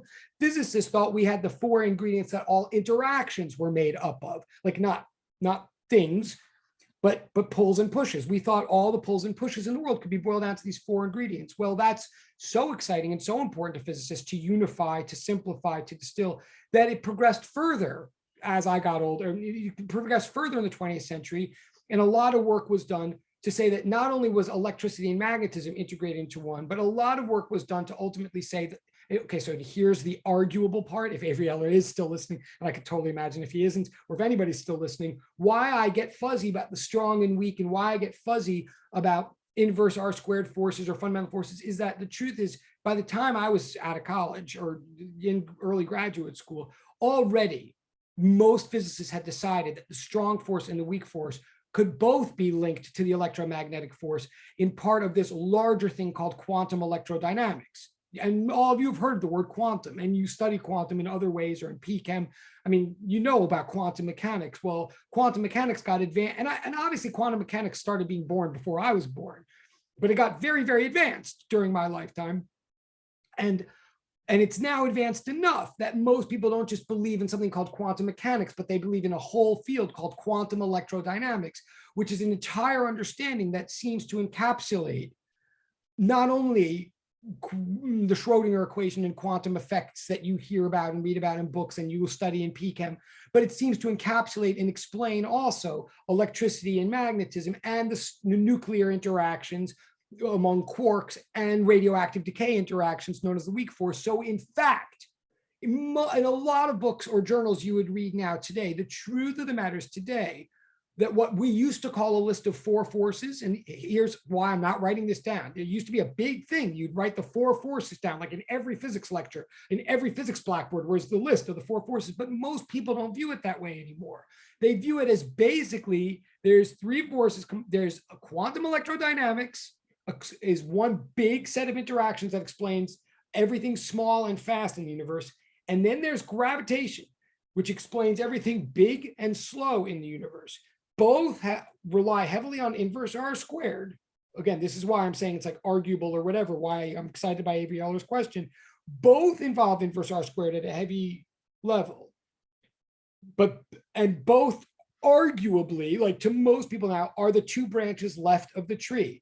That anything small and involving like subatomic particles, fast moving things like protons, like electrons, like neutrons, like if you've heard of quarks, if you've heard of leptons, the smallest stuff that muons, mesons, the smallest stuff that anybody ever studies in physics now, all of it, generally speaking, all of the interactions are generally understood to be part of this larger ingredient called quantum electrodynamics. And then anything big that has mass and moves slowly or is net uncharged, like planets, stars, black holes, big bangs, anything astronomical, like big enough in mass and small enough in net charge to obey a different set of equations. All of that stuff obeys universal gravitation, or what is now known as Einstein's general relativity. The universe now in its most current form is best understood as all coming down to 2 ingredients: quantum electrodynamics to govern the small, tiny, fast things, and universal gravitation or general relativity to govern the big, big, slow moving things. 2 branches of the universe. And if you're at all thinking like a physicist, or if you're at all following everything I'm just saying, right? So first of all, I'm saying that's why it's arguable, because most people wouldn't even talk about strong and weak anymore as separate things. They would talk about them as part of one thing, all of which has a lot of inverse R squared in it. So part of me wants to say to Avery Eller, like, yes, if it's fundamental, it involves inverse R squared, boom, let's move on. But I'm trying to be honest, like it's not that clear. Well, the other thing is, if you're following me, if you care about this at all, and again, in a way, I apologize for ranting right now. I don't know exactly how I'm going to put this on the final exam, but again, I don't see how you could possibly, if I want you to care about physics at all, like I would want you to, I mean, this is like where it gets, interesting, right? I mean, so if you're following me at all, and then I will shut up and look in the chat. If you're following me, you'll see that what I'm saying is physics from its day one has been like a narrative or like a project of trying to unify, collect the ingredients of the universe. So it's one of the reasons I don't give you tons and tons of equations. The true quest of a physicist is not to generate more equations, it's to generate less. And I mean that honestly. We're looking for fewer and fewer ingredients needed to explain more and more things, right? So you might say, if you're hearing me, if you're understanding that, you might say, oh, well, you got it down to two now, like the whole universe is like gravity for the big stuff and quantum electrodynamics for the small stuff. Why don't physicists want it to be one? Like, why are they content to just stop at two? Wouldn't a physicist want to think that everything could be explained by one thing? Right, of course. If you've ever heard of Einstein's unification theory, that's the point. Einstein's certain he wasn't up to this point. We didn't have enough knowledge, but he, in his heart and his mind, he was looking for something that could explain everything. We just didn't, we're scientists, so we didn't have enough data yet or enough good verification to do that. But what physicists want is to see a way in which gravitation, general relativity, and quantum electrodynamics can be reconciled. Right now, they are not reconcilable. Like right now, if you try to apply the equations of one thing to the circumstances of the other, you get contradictions and incompatibilities. Like the two theories do not explain in the same way. One cannot be applied to the other yet. Right now, general relativity explains one set of phenomenon, quantum electrodynamics explains everything else right now in physics. But there's a bunch of people who, of course, want to see the rise of one theory to explain everything. You've heard of those people and you've heard of what their theory is. You just might not have known what the point of it was or what it's all about. That is string theory. And I'm not saying it's right or wrong. It's still very new. There's a reason you don't like take courses in string theory in college, because we don't know if it's right or not. We don't even have there's no experiments for it yet. It's a math right now. It's not a science. But what string theory is about, if it becomes accepted, if it becomes established, if it becomes experimentally verified and true, string theory is an attempt to unify the general theory of relativity, i.e. gravity, with quantum electrodynamics. It's the attempt, it's the theory that if it's right, would show the deeper trunk from which the two branches, gravity and electricity, seem to grow. I really will shut up in a second, but to bring it all back, I'm going to go back to the chat. But for those of you who are totally lost in the soup of all this, what I'm trying to say here in this course is gravity is a fundamental force. It explains how any two masses just automatically always to any and every two masses just automatically pull on each other through empty space. And it has a certain math, an inverse R squared force. Electricity, the thing that we're going to spend the rest of the course on basically, is another fundamental interaction. It explains how any two charges just automatically pull or push on each other. It has the same math as gravity. Anything you ever understood about gravity will help you carry over to understand electricity.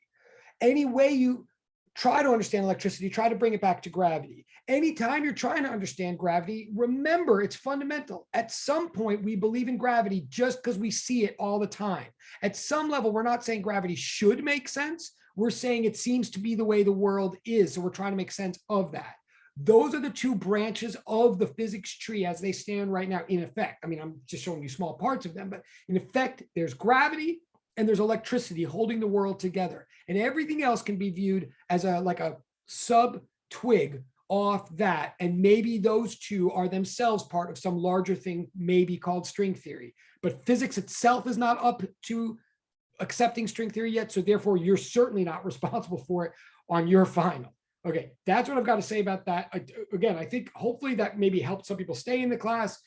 If it pushed you out for a moment, I apologize. I'm now going to look in the chat. But again, you're only going to be tested on what we get to in this class. So don't overstress. Okay. And Caleb has a hand, but before I get to the hand, let me just look in the chat. Hold on a second. Okay. Okay. So hopefully maybe I answered ABL's question. My brother always calls me every 5 minutes. Okay, cool. Thank you, Shunky. I'm going to take that as a vote of sympathy or understanding or whatever.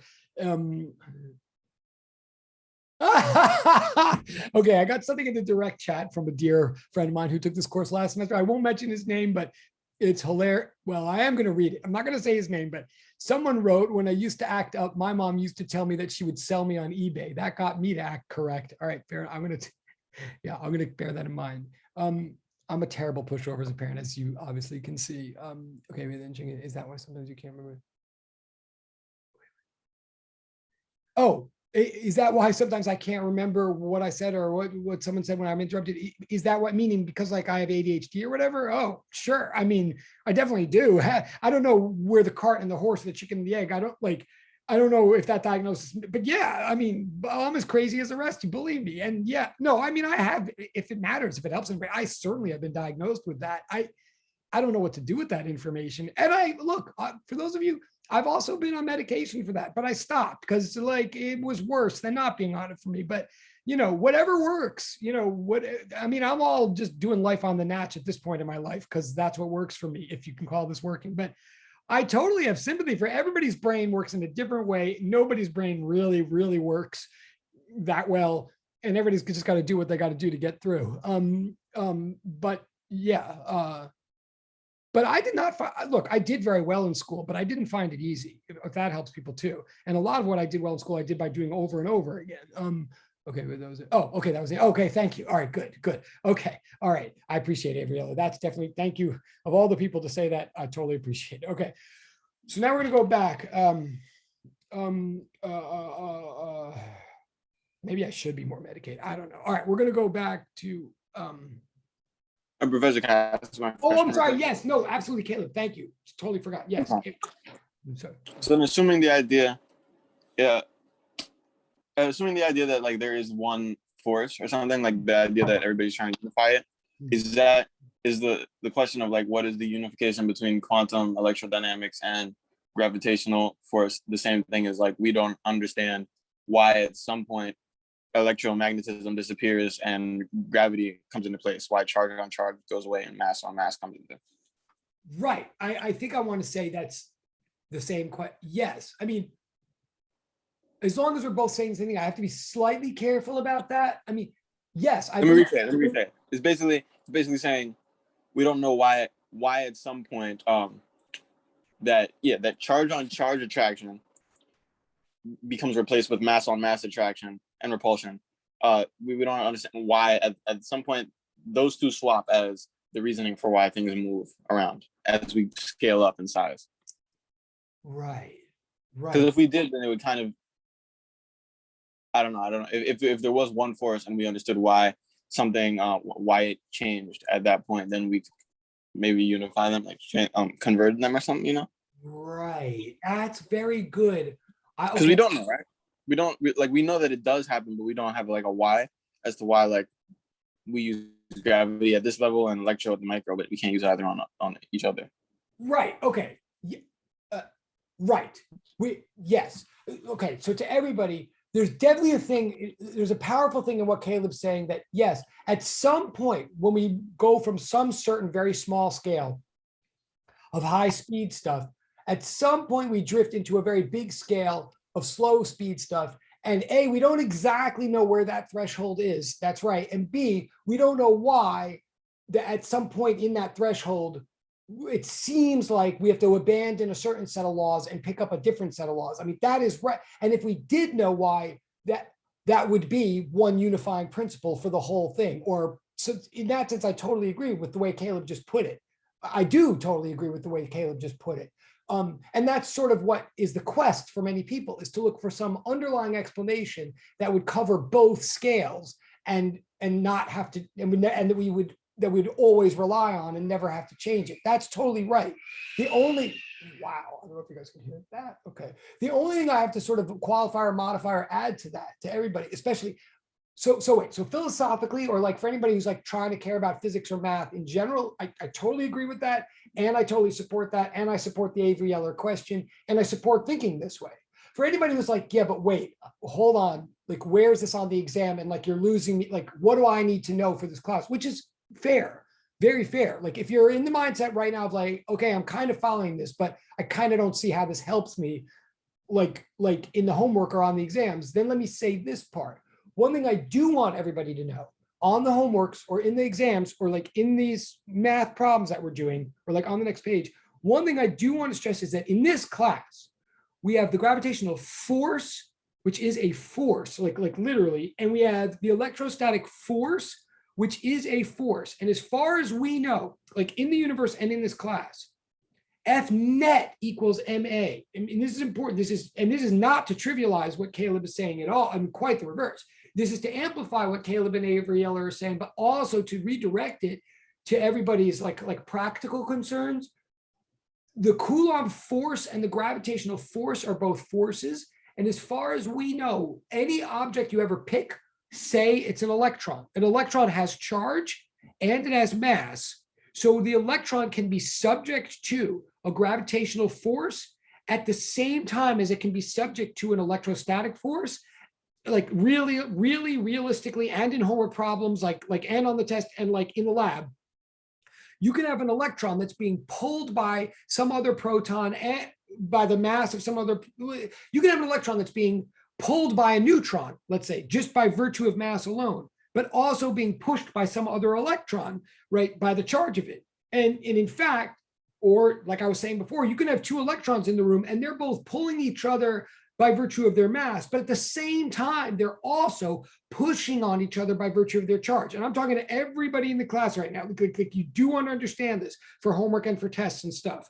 I'm saying that electrons have mass and they have charge. Therefore, they exert gravitational forces and they exert electrostatic forces. And if you were to draw a free body diagram of some electron, that's like, and in fact, this gets into literally homework 5. If you were to draw a free body diagram of some electron like nearby, that was in the presence of some other electron, you might well have to take into account the fact that there's a gravitational pull on it and an electrostatic push on it. You would not die or hit a contradiction or any kind of problem. It would just be two arrows in the free body diagram. There just literally would be two forces on that electron.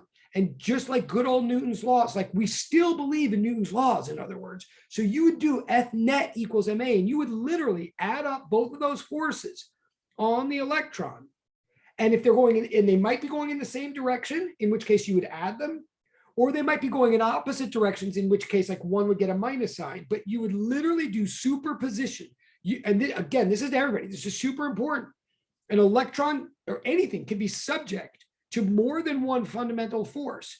And you just write down all the numbers and add them all up and then divide by m, and you'll have the acceleration of that particle, like F net equals ma. The sum of all forces on an object produces its acceleration. F net equals ma. And right now at this stage, I'm giving you the ability to calculate these numbers, and I'm saying this method is a standard method from old physics. You add up all the forces on an object, all of them, take them all into account, divide by its mass, you'll get its acceleration. So what I do want everybody to know in the room is, on the one hand, like on a practical level, gravitation is not giving way to electrostatics or the other way around. On a practical level, they're both happening at the same time, like on Earth and to all of us.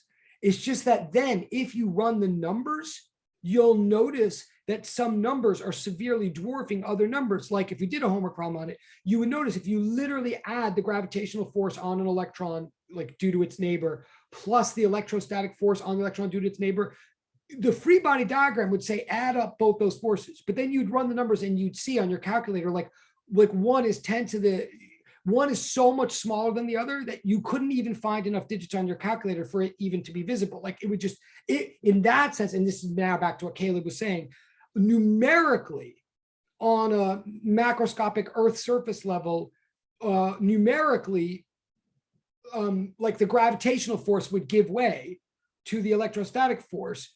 Wait, is that what I want to? Right. However, since on the surface level we have protons and electrons, a lot of those electrostatic effects would balance each other out. So then numerically, they would give way to the gravitation, et cetera. In other words, what I'm trying to say is, actually, on a practical level, both are happening all the time. And in most zones, in most areas, like on Earth, both are happening. And what's dictating which one matters more is simply truly the numbers, which is why we do all these calculations and we care about all these numerical details as physicists. What's actually just dictating stuff is just like which numbers are bigger than others. But Right. So I want everybody to understand that we're still believing F net equals ma, and we're still believing, and that's why we're calling these things forces, because both the electrostatic thing and the gravitational thing are both acting like good old Newtonian forces, obeying all of our rules and all of our math, all of our vector things, and just doing what they're supposed to do. When we start getting to super extreme, at some point, we reach thresholds. Now this is the Caleb point and the Avery Elliott thing, sort of. Somewhere in like either deep outer space or many, many years ago or many light years away, or deep, deep down at like the 10 to the negative 34 meters level of like inner subatomic distances, then the numbers start getting so crazy, or the laws start getting so crazy that it really does seem like it's more than the numbers. One set of principles is really giving way to another. This is what Caleb was talking about, and it's true. In extreme zones, one set of laws seems to be governing and the other set of laws seems to be blowing up. That's what physicists struggle with. They don't like that. I mean, who cares what they like, right? At some level, but what keeps us going and waking up in the morning is the hope that there's some kind of unifying principle to explain everything. That's what Einstein hoped. We liked Einstein. That's what Max, like, it was a big, well, I don't want to get into all the details. So we're always pushing to hope that we can reconcile these two zones. But as it is, it's already a major achievement and major exciting that physics tends to view the whole world as basically made up of these two zones, the quantum electrodynamic zone and the gravitational zone. And yes, if there's a reconciliation of the two zones, it would be known either as grand unification theory or string theory or God. I mean, not to put too fine a point on it. Or you could just take the attitude of like, why does it have to be that way? Like, wait, aren't we just scientists? Aren't we just like probing the world and like checking it out? And like, it is what it is. And that's totally rational view also. Just like, it is what it is. Don't like hope for anything. Just watch what you find. And at this state, and by that view, right now, the is that it is two zones, basically, the quantum electrodynamic zone and the gravitation zone. And that's why string theory is not a thing yet, because there's no experiments to show that it's right. There's just like a lot of hope and a lot of super brilliant math work behind it. Like, okay, but yes, so Caleb's point is correct, but just everybody understand for the homework and the tests that these are both forces. They're both relevant to our lives in this course. 325, okay. Okay, okay, I'm gonna shift gears now. I mean, I understand we have less time now than sometimes we do. We'll take it. Okay, I'm gonna just take a deep breath for a second and think this through.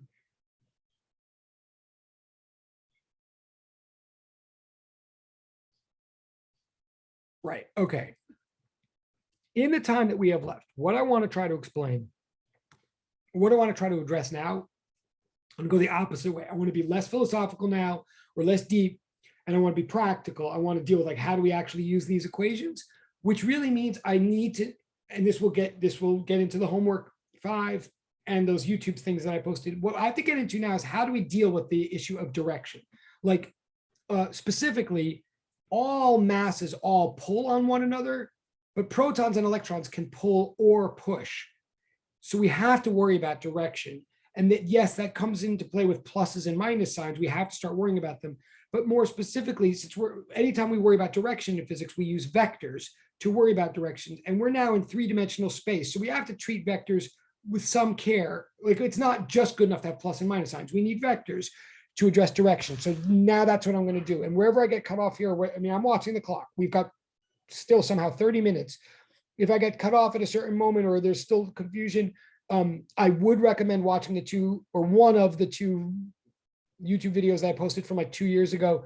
Or maybe just scroll through and see what you see. They will also bring you back to homework 2 for the stuff that we never dealt with yet. Anyway, all right.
Okay.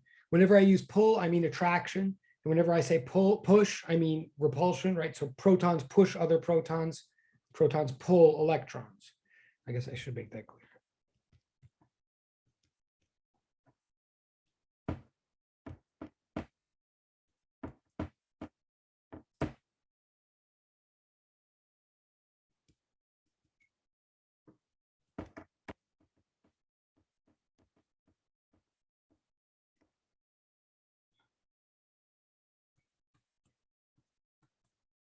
Now, ultimately, I'm even going to say, and this came up again, this was like with Juanito's question, like a week ago, this came up.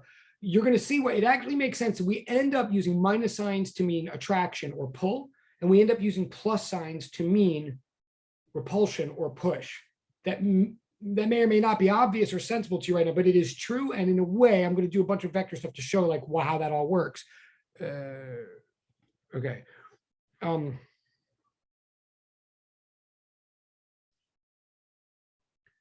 So I'm going to go to the next page if that's okay.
Okay.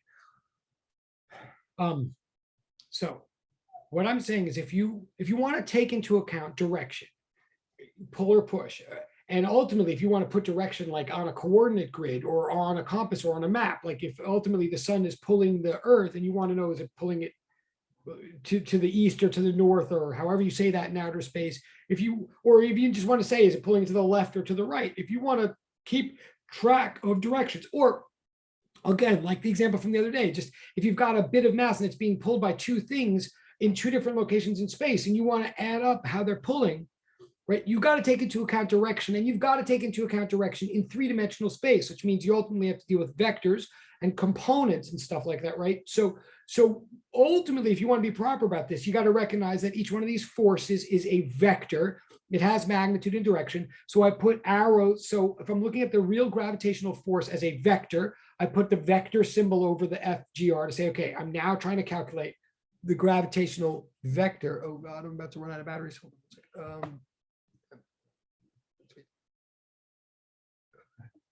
I may run down and get a plug in a second, sorry. But and similarly with electricity, if I'm going to look at the electrostatic force, I'm now going to define not just its magnitude, but I'm going to define the force vector.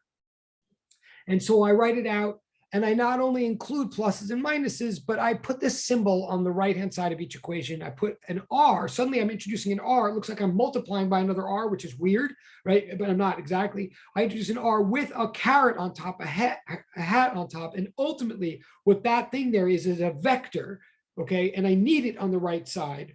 I totally need to explain it to everybody. I'm assuming some of you might have seen it before, but I'm not relying on that. I'm really assuming that none of you, or I'm at least assuming that none of you isn't, I mean, even though I know some people are, But I'm here to talk to all the people in the room who do not walk into this with comfort for that symbol R with a caret over it. Like, in other words, if you've never seen it before, good, I'm going to explain it. Like, that's what we're here for. And if I get cut off or we run into difficulties, that's what the YouTube videos I posted are basically about, that symbol. I don't expect that you know it. I do expect that you're going to learn it from me. Those of you who've seen it before, good. Like, maybe you have a comfort advantage. You maybe get a cup of coffee, but also I would encourage, I think it's a very weird symbol. And I think it can never hurt to hear about it too many times or to hear about it in a physics context. So I'm here to teach everybody in a way what that R hat symbol is doing, how it works. It is a big piece of math and physics. That's what I'm going to do in 1 second, although I'm going to run and get a cord. But before I go any further, I'm going to say what it is some kind of vector. But definitely you should understand before I go any further that if I put a vector symbol on the left side of those equations, there has to be some kind of vector symbol on the right side. Otherwise, things don't make sense, right? Like, I'm here to explain what that vector R is with a caret on it. But the first thing you need to know is that it is some kind of vector. We are defining the vector of some kind of force on the left as being a combination of terms on the right.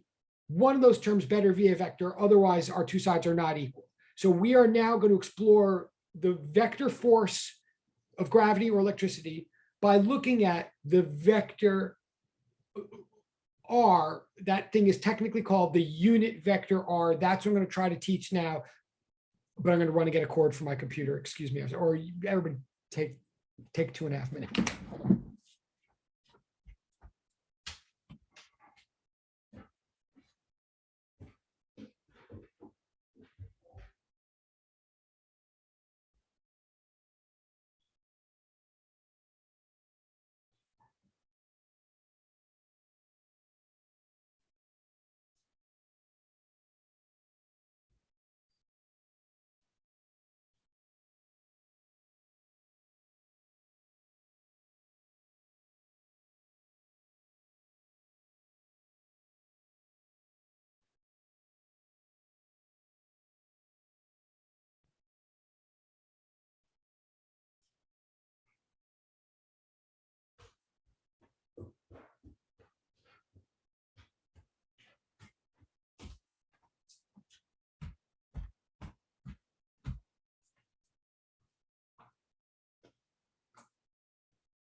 Okay.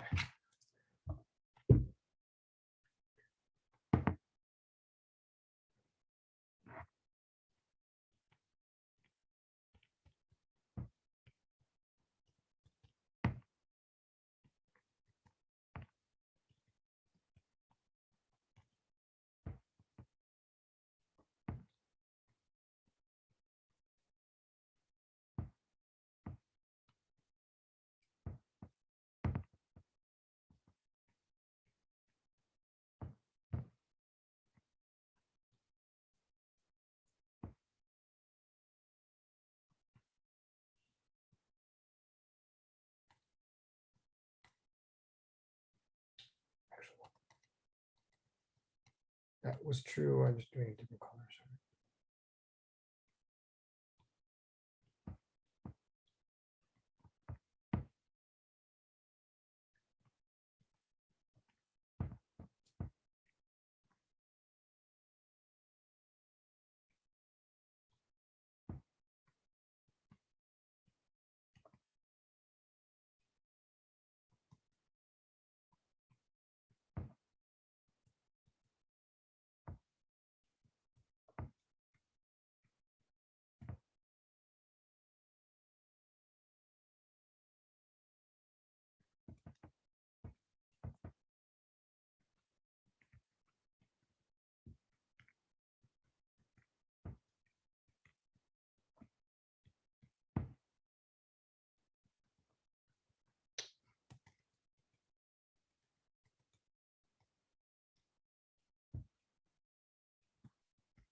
This is where physics, okay, 15 minutes. Okay, I'm breathing deep here because like I love this stuff that we're about to do. And again, I go in great detail about this in the YouTube videos I just posted. And I think I might even make a portal. Maybe it's like some weird extra credit if anybody shows any evidence of ever watching a YouTube video from like a past class, because that would actually tell me whether this is all worth it or not. But I'll think about that. But here's the deal. This is like a big deal because this is another example where physics gets really simple. Like what we're about to look at is something really simple, but that doesn't mean it's easy. Like it's so simple that it can be slippery because it can seem so simple that it seems stupid or unimportant or obvious. And like it can seem like it doesn't warrant the attention that it does, but it's actually so simple and fundamental that it's really worth paying attention to, because then we build all this other stuff on top of it. Okay. And it took me a really long time to realize that. But so what I'm getting at is this. Here's what I'm getting at. We said we've got 2-point objects. When we're talking about gravity, we're talking about 2-point masses, but I'm going to start more and more. My examples are going to be from electricity because that's what we're here ultimately and sort of quickly to get under our belts. So imagine 2 charges. Imagine you have a point charge, like in other words, a point charge and a point charge. That means a whole bunch of charge like located in a very small distance, like an electron. It's actually what an electron is, a point charge, and another point charge over here. For this example, I don't care whether they're positive or negative. So it's actually quite useful to just picture like a little electron over here, an electron over there, or if you like a proton over here because that's bigger, and an electron or whatever. So you got 2 charges. They're separated by what we were saying. We were saying they're separated by a distance r. Now I'm going to say, okay, yeah, they're separated by distance r, but let's be a little bit more specific than that. Let's say that they're separated by a displacement r vector.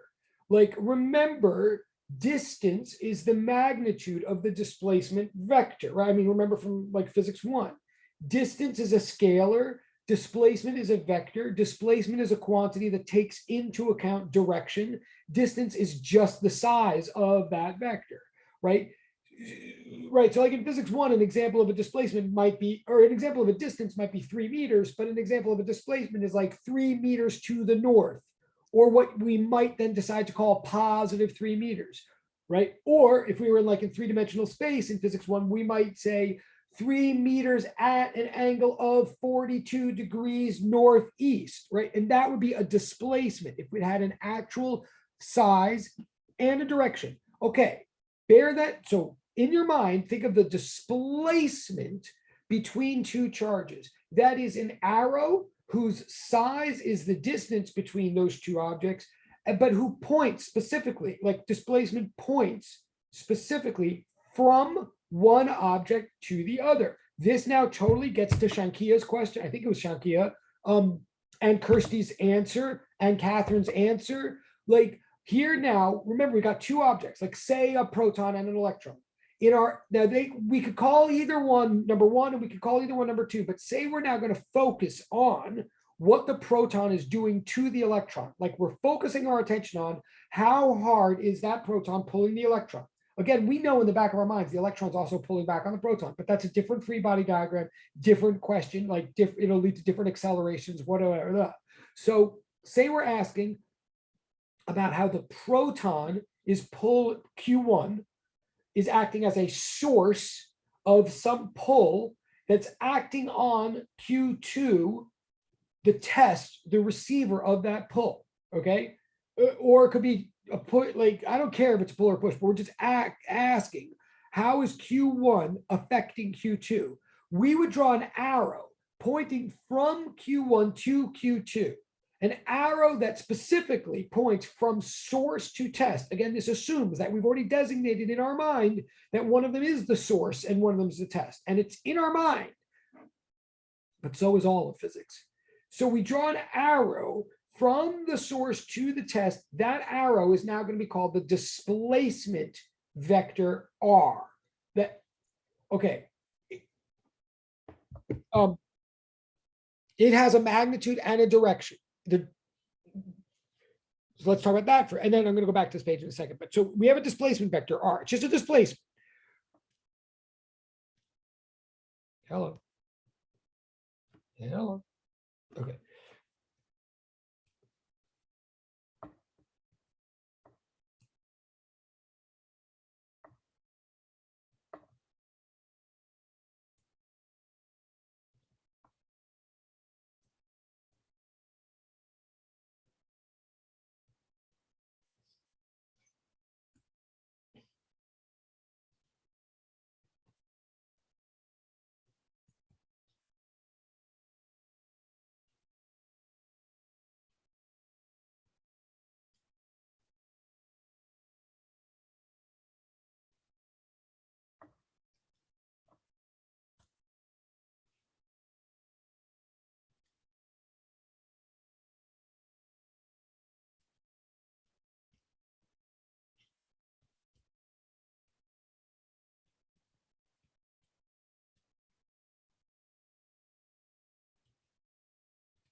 Okay, so firstly, when I say notation wise, we've got this vector R, it's the displacement. We designate it with like an arrow over it. That means it's a vector.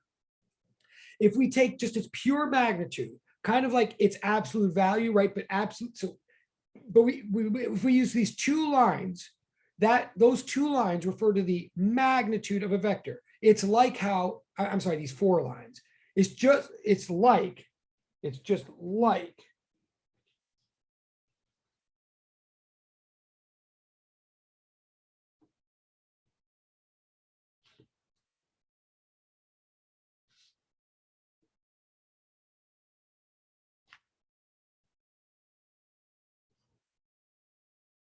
like if you have any number n and you put just two lines around it, everybody knows that's absolute value, right? So the absolute value of 4 is 4. The absolute value of -4 is 4. What are you really saying when you say absolute value? You're really asking how far is that number from 0 on a number line, right? That's what absolute value really means. It means think of all your numbers arranged on a number line. The absolute value of a number is how far it is from 0. It's like the distance of the number from 0, whether it's the number happens to be -4 or +4, the absolute value is 4, right? So we take that same concept, we apply it to vectors. We do double absolute value sign to mean the magnitude of a vector. What we're really saying there is like how far is the vector, how big is the vector compared to 0, right? It's the same idea, only we're now in like three-dimensional space. So we've just generalized it.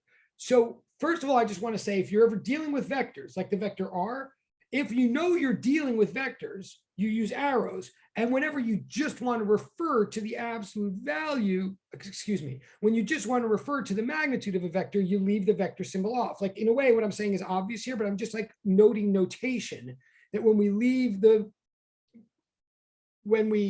vector symbol off, we're not being careless. Oh God. When we have some vector like R and we write it without the vector symbol, we're not just being careless now. If we're being careful, what we mean is the magnitude of that vector, okay? So it's a way of isolating this pure aspect of the vector, which is its size. Well, similarly, we can isolate an aspect of the vector, which is its direction. We can do, and we've never done that before in physics. I mean, you might have in a math class, but what I'm saying is in the same way that we've had vectors flying around in physics, and sometimes we just treat their size as a separate idea, we can also just treat the direction of a vector as a separate idea. We could say, well, actually, I guess I already said it on the other page. We can say, like in black here, it says, well, okay, no, I'm going to write it again. Sorry.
I'm sorry, this is getting too crowded. This is too, I see, we have 5 minutes.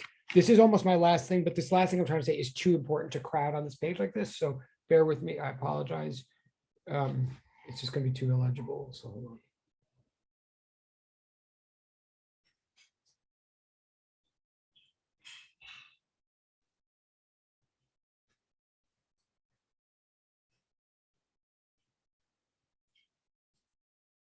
We're going to do like about one more page and call it today. But what I'm saying right now, I'm going to move to the next page in a second. What I'm saying right now is we're defining a new beast. Okay. Again, maybe some of you have seen this, but you certainly haven't seen it in this course. I'm defining it right now. I'm introducing it.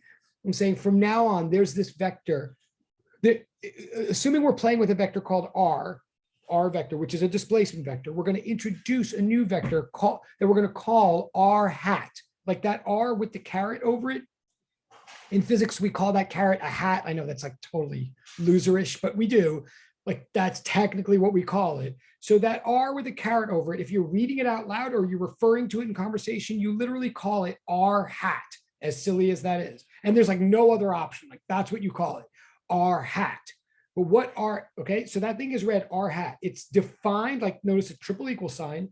It's defined to be R vector divided by R. This is something we can do for any vector we ever have, like any vector. And in fact, it doesn't have to be displacement vectors. You can do this for any velocity vector, acceleration vector, force vector. The vector that you're doing it to could be called X, Y, A, B, whatever. And again, that's like what the videos are about. But you take any vector at all, and if you divide the vector by its own magnitude, and that's really the operation that I'm saying here, you take a vector, you divide it by its own magnitude, and what you get is a thing called vector hat. Okay, or you read it as, so R vector divided by the magnitude of R is called, or yield what we call R hat. And we call that R hat the unit vector for R. This is what I'm about to write on the last page. This is the last page. We're going to call that thing the unit vector for R. And what it is a vector. It's a vector. It has magnitude and direction. It's direction by, well, I'll write it.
Okay, this is, I'm putting the pen down. I'm putting the cannoli down.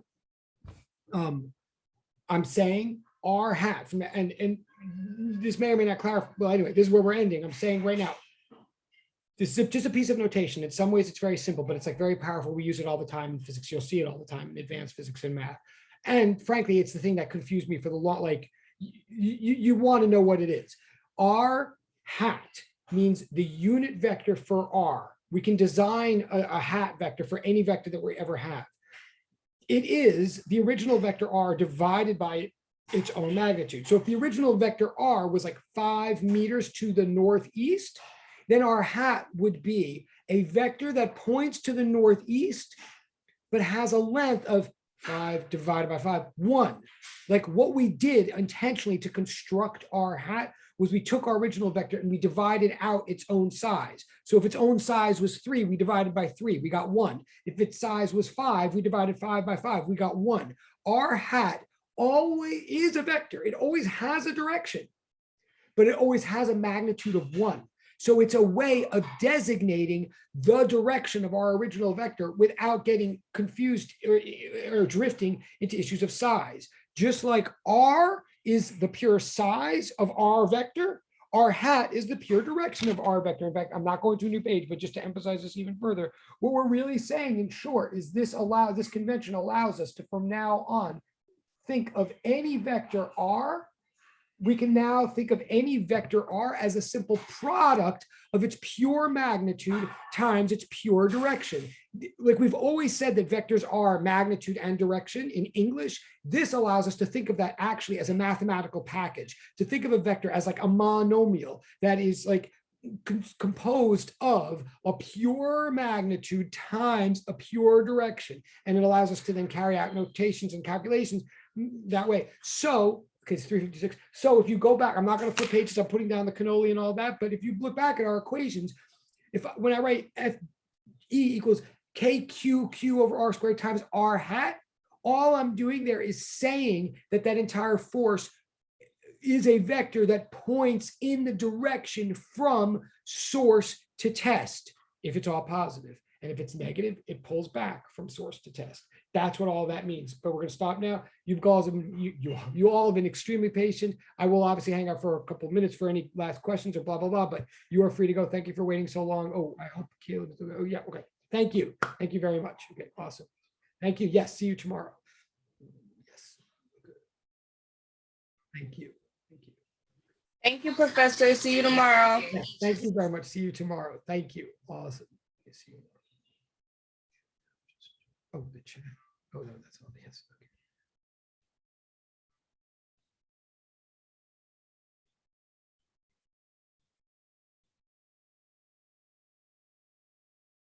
Yes. Have a good day too. Professor, Yes. let's ask you a question. I had heard, it was kind of about like special cases where general, like gravity and electrodynamics are both significantly important in understanding the situation, or where they kind of overlap. I had heard, for example, things like black holes, maybe mixtures of large things going fast or small things moving slow, you know, and things like that. Especially like with the black hole, I heard that's a mixture. Is that somewhere where like is that when they say that's a mixture, does that mean there's like